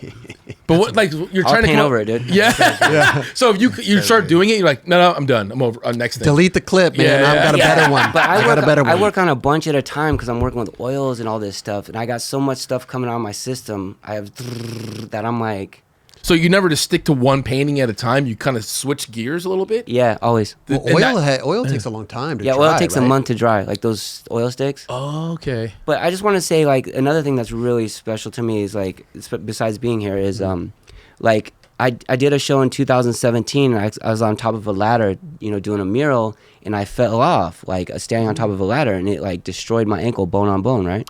So I had to fly to London the next day because I got a huge gallery, one of the biggest galleries in London. They gave me a show, whatever, and I had to go there to deal with that. And like, I couldn't walk, dude, and like, it was gnarly. Like, that's why that era of work is very dark, because that's when I kind of like had a bump in the road, and I was in so much physical pain. Feel like someone stabbed me in the ankle, like literally with a knife. It was bone on bone. Damn. Was it the same ankle that you did? Yeah, Achilles? same Oh, ankle, God. same ankle, dude. Devastating. It was so gnarly, man. I don't know how I got through it, but what I'll say is I went to Miami and got offered by this other gallery, and this dude, Dr. Abi Gautam, Gautam, he came up with this placenta shot that's gnarlier than the stem cells, right? And us as athletes, right, or artists, whatever, the first thing to go is your fascia, you know what I mean? So like, your fascia as you get older gets hard, and like, because we're constantly moving our bodies. And like, I went to him, dude, and I'm like, hey man, I'm in so much pain, can you treat me? And he did. And like, I was like, dude, this is my last 20 racks, like, this, I'll give you this. He's like, hey bro. And he's a great musician. And he's like, listen man, if you do me a cool painting, I'll treat you. And he did. And like I like walking. You know what I mean? I like couldn't walk, dude. And I don't know what anyone knows about pain, but that purgatory pain of like someone stabbing you in the ankle, like, I couldn't even walk my dogs. Wow. You know, so like, and I didn't, you know, it was just a wild time. And like, Did he fix it? yeah, and he works with like Mike Tyson, like all kinds of people, because like, Wow. Western civilization, the first thing they go from the human body, like, you get all stiff, and like, they don't talk about the fascia, dude, and they gotta take care of that. And this like goes in there and like literally like rebuilds it, man. It's amazing. I love that you bartered for that. Oh, It's I incredible. don't think he needed. The dude bartered him. Yeah, I'm but- still. but dude, There was a barter going on. Chris, this is how small the world is. This is how wild the world is. Dr. John Marashi, he's a dentist, right? He's from Seattle. Skate dude. Sickest. He's the sickest dentist here in LA. He went to Abi with the same thing because he was going to give up practice because he couldn't use his shoulder. And like, Dr. John Marashi, like, he did the same thing. I mean, I don't know if he bartered, but whatever. But what I'm saying is, when I was a kid skating Red Square in these places, I remember seeing him because he was this pal kid skating with us. Years later, he's my dentist and my friend, and we like have Abi in common. Yeah, right. Yeah, and I did a commission for him called Crown of Teeth. Yeah, man, I love Perfect that. because he's a That's it. dentist. Yeah. Yeah. It is a small world, though. Very It small. is. insane how skateboarding ties is. it, like it's tied together with everything else. Yeah, it's But really not- bizarre. As we get older, I mean, obviously we started skating in the 80s. Yeah. Remember, we're in our 40s now, so dudes are already well established after skateboarding True. to do whatever. I they wish I wanna was in do. my 40s. I just turned 51. Well, I mean, look, I'm almost there. No, you're not, Doug. But no, talk about the circle. Like, I just ran into Peter BC at Supreme yesterday. Love Peter, dude. Yeah. I haven't seen Peter, and we were just talking about, like, he's going to go have dinner with Greg Carroll tonight, who, like, sponsored us on Venture, like, when we were in the Venture video. And, like, we were just talking about family and, like, Sure. you know, and the place next to me was Harold's Chicken, like, where my studio is. I didn't even realize that. We were just talking about Harold and Good Days, and, like, you know, I'm just, yeah, it's just, like, it's cool, man. Skateboarding is beautiful, bro. It's beautiful. Mm-hmm. It's one of the most beautiful things. And I want to run it back. Like, Chad would trip on me because I would be looking at these magazines called American Cinematographer. And I was like, I want to be in this magazine, dude. It's like the biggest, you know, cinematographer magazine. So I like, this is, you guys are going to love this story. You guys ready for this one? This is a good one. So I did this movie called Dirty with Cuba Gooding Jr. and Clifton Collins Jr. And I did all the cinematography on it. My friend was the director, and I got all the Skate Mafia dudes in that movie. And then from that movie, I did a Larry Clark movie called What's Up Rockers. I remember that. Remember that? Mm-hmm. Okay. So this is my party days. This is good. So I was like wild at the club, like with Chad and Paris and all these crazy wild people. And I show up to set. I already booked the job, and I show up to set to be the cinematographer. And I go to wardrobe to get a clean shirt because I'm like clubbed out from the night before. I didn't sleep. And she thinks I'm like a homeless dude. I'm like, what? So I go to my trailer and I smoke a fat blunt. I pass out and I wake up to like Danny. I'm like, whoa, what's up? And it's like Larry, the producers, all these people, and they're like, we're ready for you. And I'm like, okay. So like the first shot of the movie is like kind of like the Magnificent Seven, right? It's like one skater, two skater, three skater, like the Magnificent Seven. And I'm like skating backwards, like with the camera perfectly, just perfect shot every time. And once I did that, Larry's like, see, he doesn't need to do anything. He's fine. And like no one even tripped on me. But right then I had the kind of premonition of like, dude, I can't be doing this anymore. Like I can't be partying. This is lame. Because he's saying that everybody else viewed you as this like Insane person. Right. But then once you saw my work, but you can do good work, but you got to be a good person too. You can't be insane, dude. And I was like insane at that time. Super wild. I love that. At least you could recognize it in hindsight and be Oh like, yeah. Yeah. Just open the door, just blunt Oh, smoke dude, it coming was out. Like, oh, gnarly. you guys ready for me, man? Let's go. I wasn't like that, Chris. I was like, you guys ready for me, man? You were ready to go. I was baked as a cake.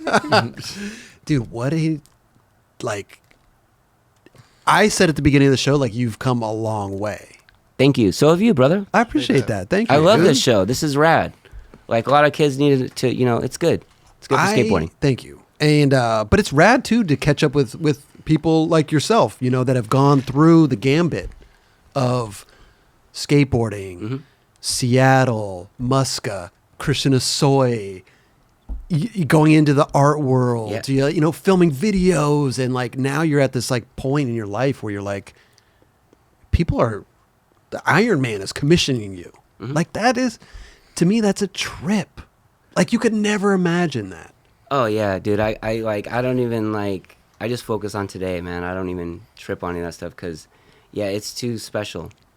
It's very special. That's Life's right. Special. I just saw recently you got married. Yeah. Congratulations. Thank you. I saw photos of the wedding. I was like, wow, that looked pretty damn awesome. Like with the attendants that were there, it looked pretty cool. Yeah. Thank you. Yeah, dude. at the chateau. Yeah. Yeah. It was cool. I thought that was like because I got wild there. I lived there during the whole pandemic. You know what I mean? It was insane. I just I thought the world was ending, so I was like living there and just painting every day. In your room? No, in my studio. Oh, you were I was living just there and then going to the I just came from New York, so I was like, this is as if I'm in New York. I'm just riding my bike to the studio every day. Like, what is this? And I'm just painting and like partying every day. Like, It's like wild, an empty dude. city. You're just riding in the streets, probably just. Yeah, it was great. Well, yeah, congrats on that. And you said you're expecting a little baby. Yes. Wow. Yep. So cool. Do you know boy or girl yet? Or? It's a girl. Oh, wow. Ooh. Yeah. You got names already? Yeah, Danny Rose. My wife wants to name her. Yep. Okay. Super. Look at Yeah. that. Love Yeah. it, bro. We're growing up. Yeah, it feels good to be alive, dude. Yeah. It must change things too. I mean, Dubs knows probably. He's the only father here, but it must change your perception and your reality when you bring a child into this world. It's not about you anymore. Right. It's about taking care of this little dude and trying to do the best that you can for them. Yeah. You know. I can only imagine. Yeah. But it's fun. I love it. Oh, dude, it's great.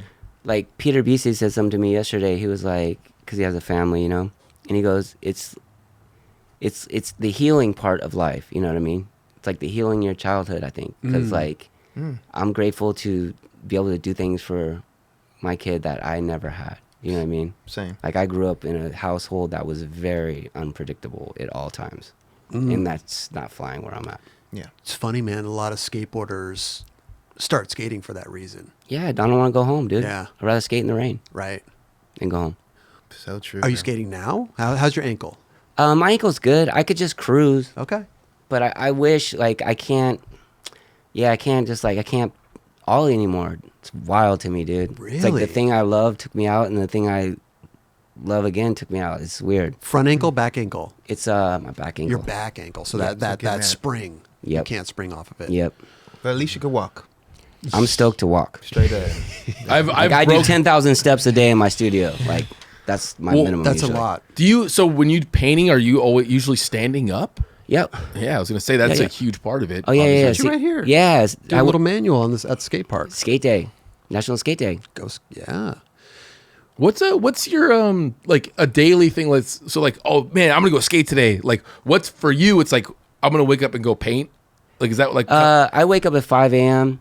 I have my iced coffees, and then I go to work.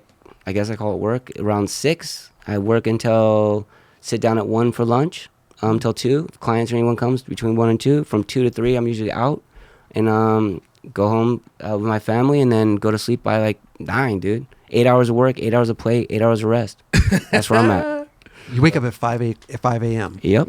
You work out or do anything physical? Like go to the Jump gym rope, or right? anything? Nah, like my studio's physical for me. Right. I'm like it's a workout. Wow. You're moving and grooving through that Yeah. thing. And so you mentioned appointments. Are you do people schedule appointments with you? Like, how does that work? People coming to the studio to like look at your work. Between 1 and 2. And then how many of them are actually serious about buying something? Mostly all of them. Yeah? Okay. Yeah, I don't let too many people. I gotta like know them or like. Word of mouth? Yeah. Yeah. Okay. You guys are welcome anytime between 1 I and would 2. love to come there. That would be. Yeah. I sit down for lunch. I'd between 1 and only 2. come at 3. Can't see you then. Dude. Sorry. 3 o'clock. I'm out. I only do stuff between 2 and 3 now. Oh, so that's your time. After that, you're out. Yeah. Wow. What That's about a good day? if you're working on something? Do you force yourself to stop working? Is that kind of how it works? I don't force myself to do anything. But you said like these time things you go through. Like, are you working on something? You're like, you're working on a trick basically, and you're like, I can't stop. I got to keep trying. You're inspired. Yeah. No, when I'm inspired, it's on. Like, yeah, but I don't know, man. I've been doing it for so long. I just know that that's the time I do it. Like, it's daylight. It's not, the energy, because it's in Hollywood, is good right then. Like, at night, I just talked to Gino the other day too. I'm doing something really cool with Gino, a collab. It should be really cool with poets. Okay. And I broke down what Gino really loves in like one little graphic. I think everyone's gonna love it. Sick. Yeah. When's this due to drop? Soon. And I'm talking to those dudes from the skate room. I love what they do and the artists they work with. Because I'm gonna have my next show is gonna be in London in October, like a book release and like some cool stuff. Speaking of that, when you go overseas on art shows, how are you getting your art over there? You send it in tubes to the. But we're talking huge pieces, no? Yeah, but you like. So you paint them on a canvas and then you break it down? So in my studio, like I have all my stretchers. They're my stretchers, right? I don't sell my stretchers, and I paint on them. Stretcher like stretchers are the things that stretch the canvas. Okay. Right? Oh, so those are breakdownable. You could reuse those. I don't know how this works. So Okay, so there's a stretcher, right? And you put the canvas over it, and then you paint it, and then you take the painting off once it's dry, and then you hang it and let it dry, and then you put it in a tube, and you can send it wherever you want in a tube. And then we're re-stretching it when we get there. Re-stretching it. Gotcha. Yeah. Okay. And are we restretching it with a so-called stretcher or with like a wooden frame? Or? So the the wooden thing is called a stretcher. Yeah. Okay. So And you then what if just- somebody buys it? They I get don't the sell stretcher? them. I don't sell the stretcher. So they got to Yeah, they can stretch it themselves. He's They- just What like do you mean figuring out. if I buy something for 30 G's from you, I can't have somebody stretch it for me? You can go to a place that will stretch it and frame it and hang it up. I just like my stretchers are very personal to me, dude. I've painted so many paintings on those things, and the person that made those for me is very special to me. So here's a quick. Oh yeah, that painting is called Yabo Needs a Meeting. Drugstore Cowboy.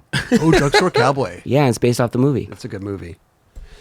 So that is painted on a stretcher. Yeah. So that's the canvas, and that's my stretcher, the wooden thing. Now, do the stretchers come in different sizes, or Yeah, do you, that's a 9x12. I got 9x12s, a bunch of 64x64s, 48x48s. Like, there's Harold Hunter. See the headphones on my speaker in the back? I love that. Yeah. Okay, I did. That's And so, are they? Is it metal? No, they're wood. They're wood. Yeah. Okay.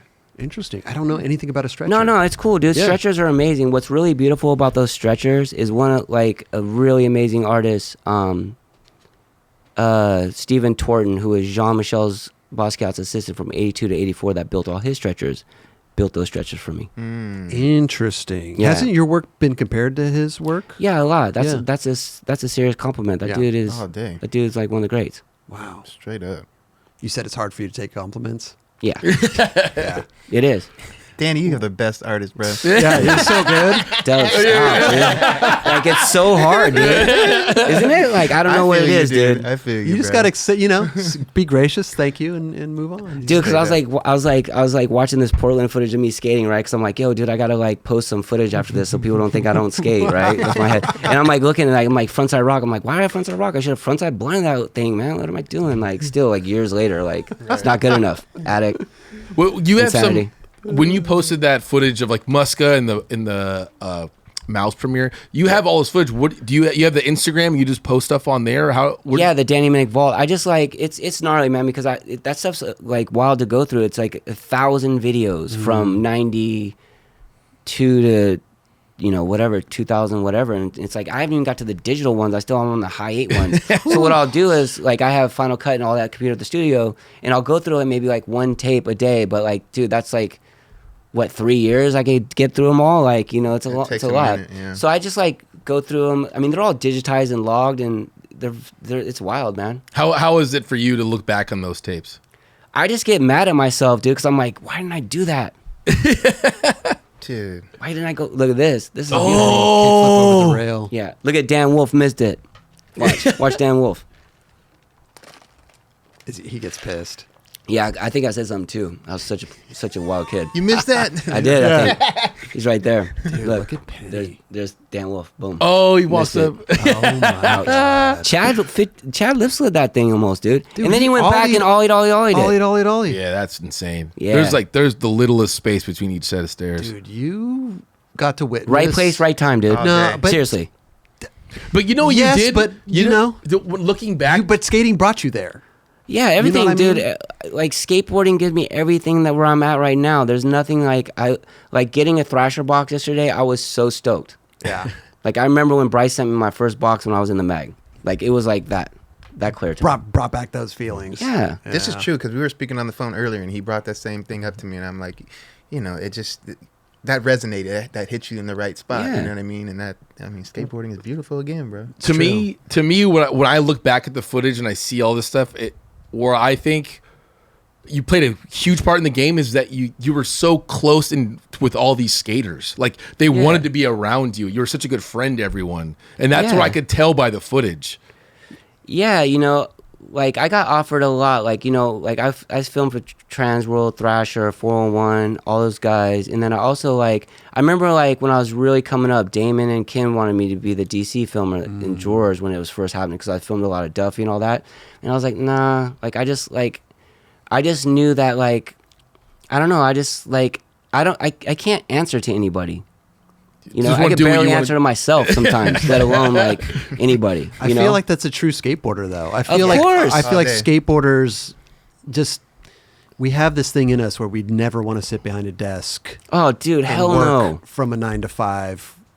That's the last thing on earth we want to do. Yeah, it's wild, man. Speaking of me sitting behind a desk right now, but So- you know what I mean. Dude, come on. When you found that tape, like, was it labeled Muska? Do you have everything labeled, or you just remember Yeah, the time zone? I got like a diary of all them, the dates, the times, everything. You got a full lot right here. Yeah.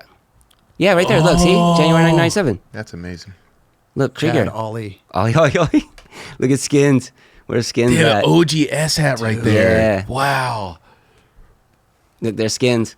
I always Look, that's 'Cause me right there. the with bus bus goes by, and Yeah. I never knew this for sure, but I always knew. I'm like, I knew that Muska was pointing because he was wondering if the bus got in Yeah, the he's way. like, did you get it? Right. But as an outsider looking in, I knew. I was like, dude, I know. Oh. I never saw this clip, dude. What? I mean, Oh, I saw yeah. the make, but I didn't see the behind the Oh, scenes. yeah. Oh, because, I want to really show it as it is. You know, that guy was kicking us out, Right. you know? Wait, so you did the 8mm or whatever? Or, Yeah. And then who shot Dude, this? I never shot film before in my life. I'm so grateful it came out. Like, I was just shooting it. Who filmed that then? Krieger. No way. Yeah, I shot that, but Krieger shot the... I think the bus going by like made the clip. Yeah, the sequences, You know? and this is all the same day. This is him and... Whoa, Tech Muska? I No, know. he Oh, owns dude, that? Chad is super tech, you know? Wow, Muska and Krieger on a sesh. Yeah. I love Muska's energy. It must have been infectious back then too. Oh, yeah, dude, Chad's a goat. Yeah. He's still a goat. He's 100%. Straight up. I love where Chad's at right now too, because I love That's the difficult. decision. just to Dude. to be meditating or being out in the middle of nowhere. Me personally, I can't do it. I'm a city kid. Like I can, I don't know, man. I think I'd go. You need people around you. Yeah. Yeah, I don't. around. I don't know. I don't think I mean, dude, he has all the the animals. Like I think I would have names for all them too. Yeah. Like everyone. Yeah. Mr. Chicken, Mr. Chicken 2. Mr. Chicken. Yeah, I'd just be like, yeah, it's wild. Have you been out there to visit him? Or? No, but me and Ellington are gonna do it, man. We said we're gonna do it. We're gonna do it. You should. Yeah, That's awesome. just got to do it, That'd be fun. Please document it. right? I would love to see you and Ellington hanging out with Muska out there would Out be on the awesome. farm. Yeah. Yeah. that'd be But I tight. just thought, because we had Chad on the show, that it's just something that called to him, and he needed it at that point in time. Like sometimes, Oh, man. sometimes we don't listen to our inner voice, Yeah. and we just kind of ignore it. Yeah, And I yeah. think that's sad sometimes. I think that Chad really just he got drawn to that. Yeah, Chad's amazing, dude. Yeah. He's like next. Chad's Chad, man. Love it. He's serious. I was so stoked to have him at my wedding and all my friends. It was surreal to me, dude. Like, it was surreal. And what was surreal, 2 days later, I had a show at Max Field. That was intense. So I was just like, boom, boom, boom, boom. Oh, you had a show Yeah. 2 days later. Yeah, at Max Field. How did you do there? Amazing. Good. Yeah. Yeah, I did this sick Bob Marley painting called Boom for Real. Wait, what was it? Boom something? Oh, man. So fried right now. Been up since 5. Anyways, the Bob Marley painting, Yeah. because I got really inspired. I was on set. I was doing, like, my friend did this movie Bad Boys 4, so I was on set the whole time with him, right? It was amazing. Oh, that's it. One Love, Dark Side of the Boom. And Scotty was telling, we were just talking about Bob Marley, man, a lot. And I was just listening to Bob Marley, and I was like, I went and saw the movie, and I came back to the studio, and I, like, painted that in, like, 25 minutes, dude. What? 25 minutes? Yeah. I love that painting. That's sick. Does that happen to you a lot? You just see something like, I'm going to go, I got an idea. Yeah. Yeah. That's how I do it. Like, do you actually just leave right then, or do you just go? Yeah, it just depends. Like, before I left, I'm working on a painting called 2 Elephants and a Barking Dog. And I heard that in a movie the other day, and I just started painting that. Is that what happens? Like, do you just hear things, or like? Yeah. I should start that. Yeah. I need to start painting. Yeah. It's harder than it looks. No, trust me. Not I'm anybody not. could just start. Yeah. and get Yeah, this it's shit. wild. You should see my stick figures I draw. I love they're stick pretty figures. Good. They're pretty good. Do you ever like, I don't know. It's like looking at all this artwork here. Mm-hmm. Do you ever see paint something and be like, this is like, I love this so much. I don't even know if I can part ways with it. All of them. I think all of them are like just what would be the interpretation? I think all of them are like just an extension of foster. you? No, they're just like foster children waiting to go home. All of them. That Like, you've nurtured. And Yeah, like, Yeah. and this is cool. Those are like my drawings. I never really like show my drawings. I put those in the book. Like, Okay. like that lion one. I was like, I believe I was like that Vincent Van Gogh kind of one. Like, Do you have one that like, means a lot to you? This is a great story. So that one in the middle, studying for filming car headlights, the School of MT. That painting right there is a triptych. So that's the drawing of it, right? Mm-hmm. So I did it on the street, and then I recreated it, and I put that in the show. And this is what's really wild, because that's about Mike Chernansky and film. Because we used to film with car headlights, because there was, I don't know, we just filmed with car headlights. So Jake Rosenberg comes to the show, and he's like, Danny, you know what day it is, right? I'm like, what do you mean? He's like, it's May 17th. It's 30 years since Mike Chernansky died. On the day when my show opened, that piece was in there. Really? Whoa. Yeah, dude. That's tapped gnarly. in. Damn. Like, it's really wild, man, to The me. world works in mysterious ways. But that's the essence of me, dude. Yeah. I love skateboarding. I love filming. I love creating art. That's it all in one little drawing. Damn. Super cool. Yep. Is there anything or any painting that you hold close to your heart, like that means a lot to you specifically? I just think like all of them. But you know what? We were talking about right place, right time. Like when I was in London in 2017, you guys, and I got offered this show. I got offered to be in this. It's called Arms Against the Arms Fair or whatever. And my phone died, right? And I was at the firehouse and chilling firehouse, and my phone died, and so I couldn't take an Uber, so I took a black cab. I never take cabs. So I took a cab to this studio I had in London, right? And this dude's like, are you an artist? I got this and that. And I know he's talking about Banksy, right?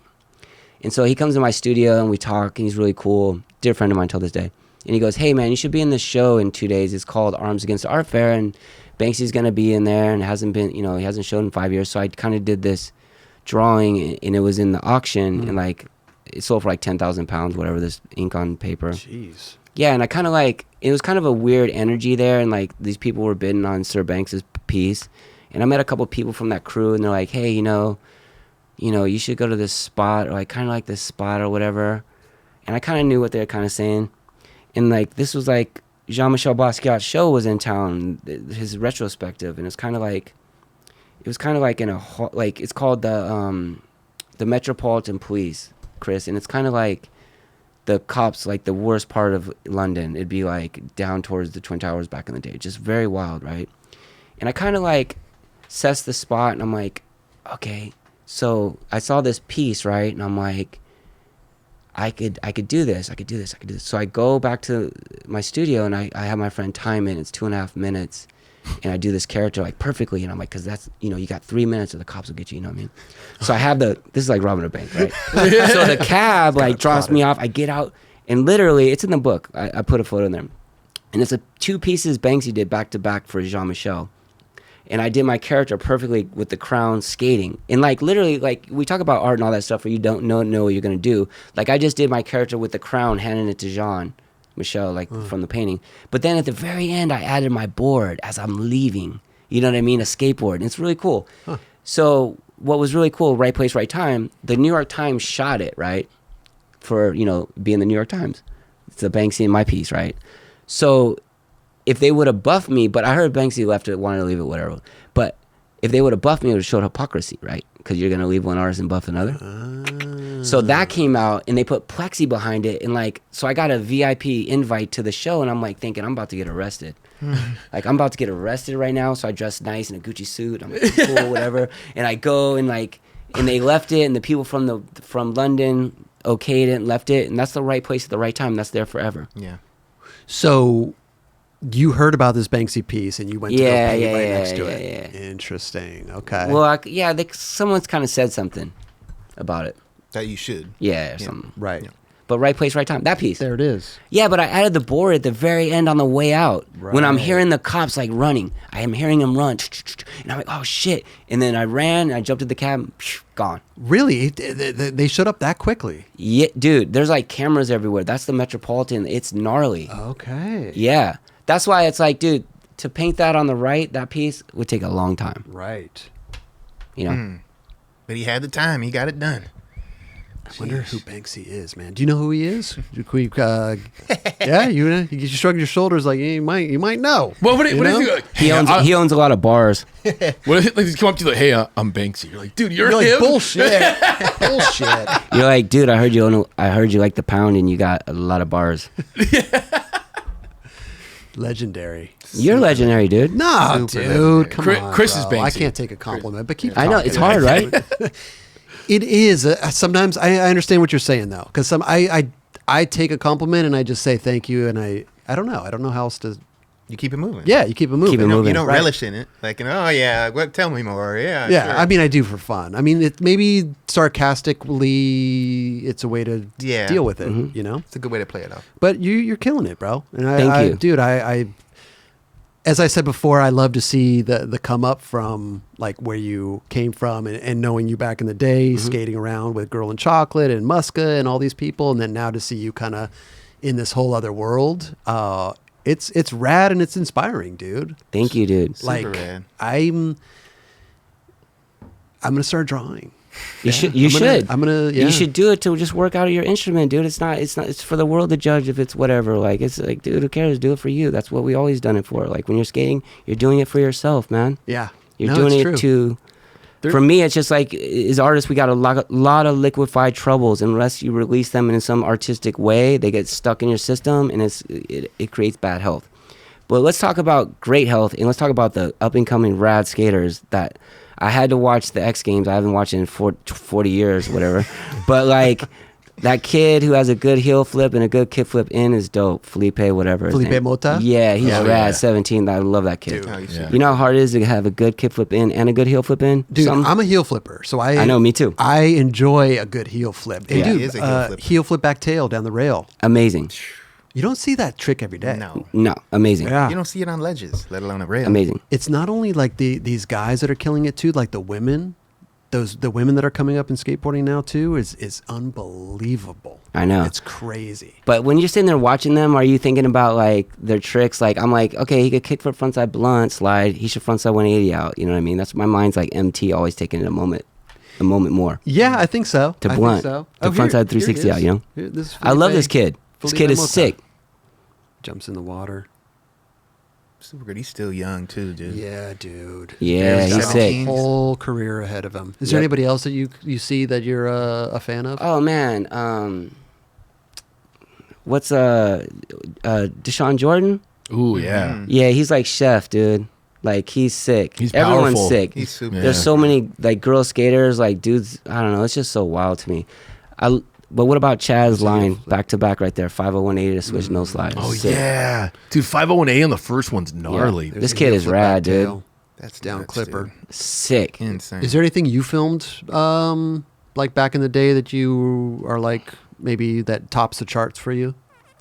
That I filmed? Yeah. I don't know, man. I filmed so much. It's insane. Yeah, but he filmed a lot of iconic Oh, stuff. Sheffey's 50-50 at Bird Rock. Oh, the bump to rail thing? Yep, that thing is gnarly. The In San Diego. Yeah. That thing is gnarly. Like, gnarly. Like, small wheels. Like, that thing is huge. dude, I love that you filmed Sheffey back then. Yeah. That is so gang of sick. people, but yeah, Sheffey Yeah. was definitely 100%. Yeah. I just liked how what you've done as far as like with the skate aspect, and you've kind of jumped into the art world and you're doing the same thing. So it's like Yeah. it's kind of dope to jump to a different industry and maneuver the same way. You know what I mean? And network and just be very carefree at what you're doing, but very cautious of what you're doing. Yeah. You know? Is there like any advice you would give to someone that's trying to come up in Yeah. art? Yeah. Real things never change. Fake things come and go. Mm. Yeah. That's a And good just one. work truthfully out of yourself. Like, just do you. You know, your truth is what, you know, is the beauty of you. I think nowadays there's a lot of chatter, you know, Don't- and it can get in your head. Yo, fuck the head. The head is not your friend. The head is not your friend, dude. Coming full circle in this episode. Yeah. Yeah. Overthinking shit, yeah. Okay. Yeah, don't think, man. That's the last place any artist could be. It's like, don't think, man. Yeah. I don't want to think. True. Be in the now, like right now, and be grateful for what you're for. Life is precious, man. It is. You know? Definitely. Dude, Danny Minnick, bro. I've Chris, enjoyed I'm still bummed I never got to work with you. Listen, and that's it. Tim Gavin told me about you. God bless Tim Gavin. I love you, Tim. Swear to God, he Straight is the up. best dude. He's championed so many skateboarders All day. Dubs included, bro. Like Dubs is sitting Great here. backside I hold the 360.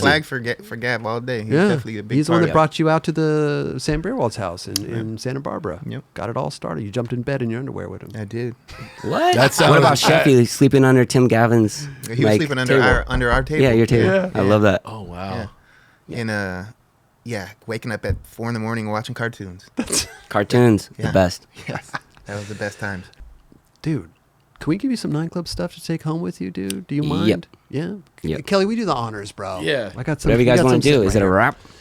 Unless you got some other stuff to talk about, I love all these stories. Yeah, dude. Like, What about that book? I don't. Oh yeah. Oh, yeah, Oh the yeah. book. This is my book. And this is. I'm sorry. What's that? Yeah, extra large. This is for Jerron and his family. Thank you, bro. I self-published my book. I love Jim Morrison and Charles Dickens and people. I did it myself. It's a great book. But like Evan Ramirez helped me. Like he's kind of like a dear friend of mine. I want to just shout out too. Like Dane Vaughn's a great skater. yeah. He sometimes assists me in my studio. He's amazing. Sick. Mason Miller. I love him too. What else? So this is a book release that I did 250. There's not many left, but it's really cool. Here, Dub. Yeah. Where can and it comes with somebody- the 1-of-1 drawing. There's only like 40 left. You can get it at Maxfield or like, Okay. You You can't get it from like your website? Oh or yeah, anything? my website. Yeah. Oh, yeah? Yeah. Sick. Look at all Yep. this stuff. Good. Thank you. Oh, dude, Kelly. I'm Thank stoked. You, bro. I love socks. So this is we I got love you clean stuff. covered. We got you covered. this So is sick, this bro. just there's So- only a few left. Yeah, check this out. So Okay. it comes with the 1-of-1. Oh. This is cool. I'll put that down. But I love Jerron and his family, so I did it because it's very personal. Art's very personal. Yeah. So it's signed, but then this is you're like, the Oh, look man, at bro. that. this is What? his little drawing of his, him and his you're wife the and his best, son and bro. the kid that's I'm coming. gonna get that. I'm gonna Amazing. get that. Yeah, that's it. That's getting framed. Isn't bro. that cool? That's Wow, that's awesome, Thank dude. you so much. Kelly, get her bro. a piece of paper right now. I need him to draw something on this. Does anybody ever do that to you? Do they have ever? Can you just do something? Yeah, real is that quick? weird? Little Like, doodle. is that- Is it like telling a comedian to tell a joke or Yeah, tell something? me a joke real quick. Write me a joke real quick. Imagine. Yes. Yeah. Somebody did that to me at the Banksy Hotel. Then I saw it was like on No eBay. way. Seriously? No. Yeah, that's crazy. Wow. Yeah, Kelly, it's get a wild. piece of paper. Yeah, I'll get I one just too. wanna- It's one thing to do that, but then you're gonna throw it on eBay? Like, damn, bro. Yes, ideas. Oh yeah, this is the piece I was talking about. There it is. That's the Banksy. Isn't that cool? Yeah. Legendary. There you Wait, go. how long ago did you do this again? 2017. Yeah. Oh, that's you actually doing it. Yep. Wow. There goes the evidence, kids. There it is. There it is. Rocking the Nikes. Yes, Wow. sir. Do you think I love Banksy is the most iconic artist living at the moment? Smartest. Smartest. I mean, he's like an Andy Creative, Warhol kind of yeah. like artist, that black and white on canvas. I mean, that's cool. Right. I think he's amazing. Who's your favorite? I have a lot of favorites. I like Francis Bacon. I like, Helen Frankenheller. I like. There's so many rad artists. It's like saying who's your favorite skater. It's very So difficult true. for me. Eric Yeah. Costin. Very true. Yeah, love Eric Costin. That's my favorite. Yeah. Do you own a lot of other artist pieces? Yeah, I got some good art. I got an Al Diaz. I have a Banksy. I have Wow. some skate room stuff. I have an Allison Mosshart. I have, what else do I have? I have a Muska. I have, I don't know. I'm like trying to think in my head now. Yeah. Yeah. Kelly, get a piece of paper. He's about to have a Roberts right now. Yeah. Dude, first of all, Danny Minnick. Thank this you. has been so much fun. I Right. love talking about the history Good and catch up, just man. everything, dude. And, Okay. And you got to experience some awesome skateboarding. I love that. Yeah, I got to witness a lot of covers. I got to Dude. witness a lot of work. I mean, right place, right time, and just followed my instinct and followed my heart and did what I wanted to do. You couldn't You have did said it your better. way, bro. Yeah. Yeah. Frank Sinatra. Did it your way. First of Are we all, good? No. Let me give you some stuff, dude. Let me tell you. For you love the socks. We got some Stance 9 Club I love socks, Stance socks. here for you, bro. Okay. Boom, right here.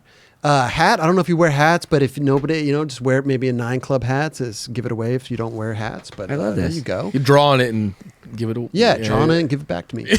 Here's a. Kelly's funny. What is that? It's a mini speaker, skull candy. Sick. So in your little studio, you could play some tunes. I love this. Yeah. No, I'll be playing this in the hospital when my daughter's being born in the room. Hey, okay. Yeah, small one. You got a playlist ready? Yeah, I do. Okay. Here's a 9 Club shirt for you. I love it. And of course, it's got to stay hydrated in the studio. There you go. Okay. There's a 9 Club Yeti water bottle. And do you drink coffee or tea? Coffee. He's got coffee on the table. Coffee. Keep that nice and hot. Coffee Yeti 9 Club. But will it keep it for cold? you. It will keep it cold. 100%. Hot or cold. That'll It'll- keep it cold. Is this clean? Day. Can I just I'd wash mine out first, Okay. but that's just me. That's just me. Some people just pour it in there. Dude, Danny Minnick. Hey, the door Thank you. is always open. Come Yes. back and visit us anytime. I love We'd love that. to have you back. The door is Jim Morrison. The door is you always go. open. The doors of perception. The Thank guy you, who Jaron. We Thank appreciate you, bro. Chris. Thank you. Thank you. Seriously. Yeah. So stoked. appreciate you. I love what you guys do. Thank you, We love what you do. Yeah, Yeah. thank you very much. Danny Minnick. Everybody. Boom. Yes. Boom.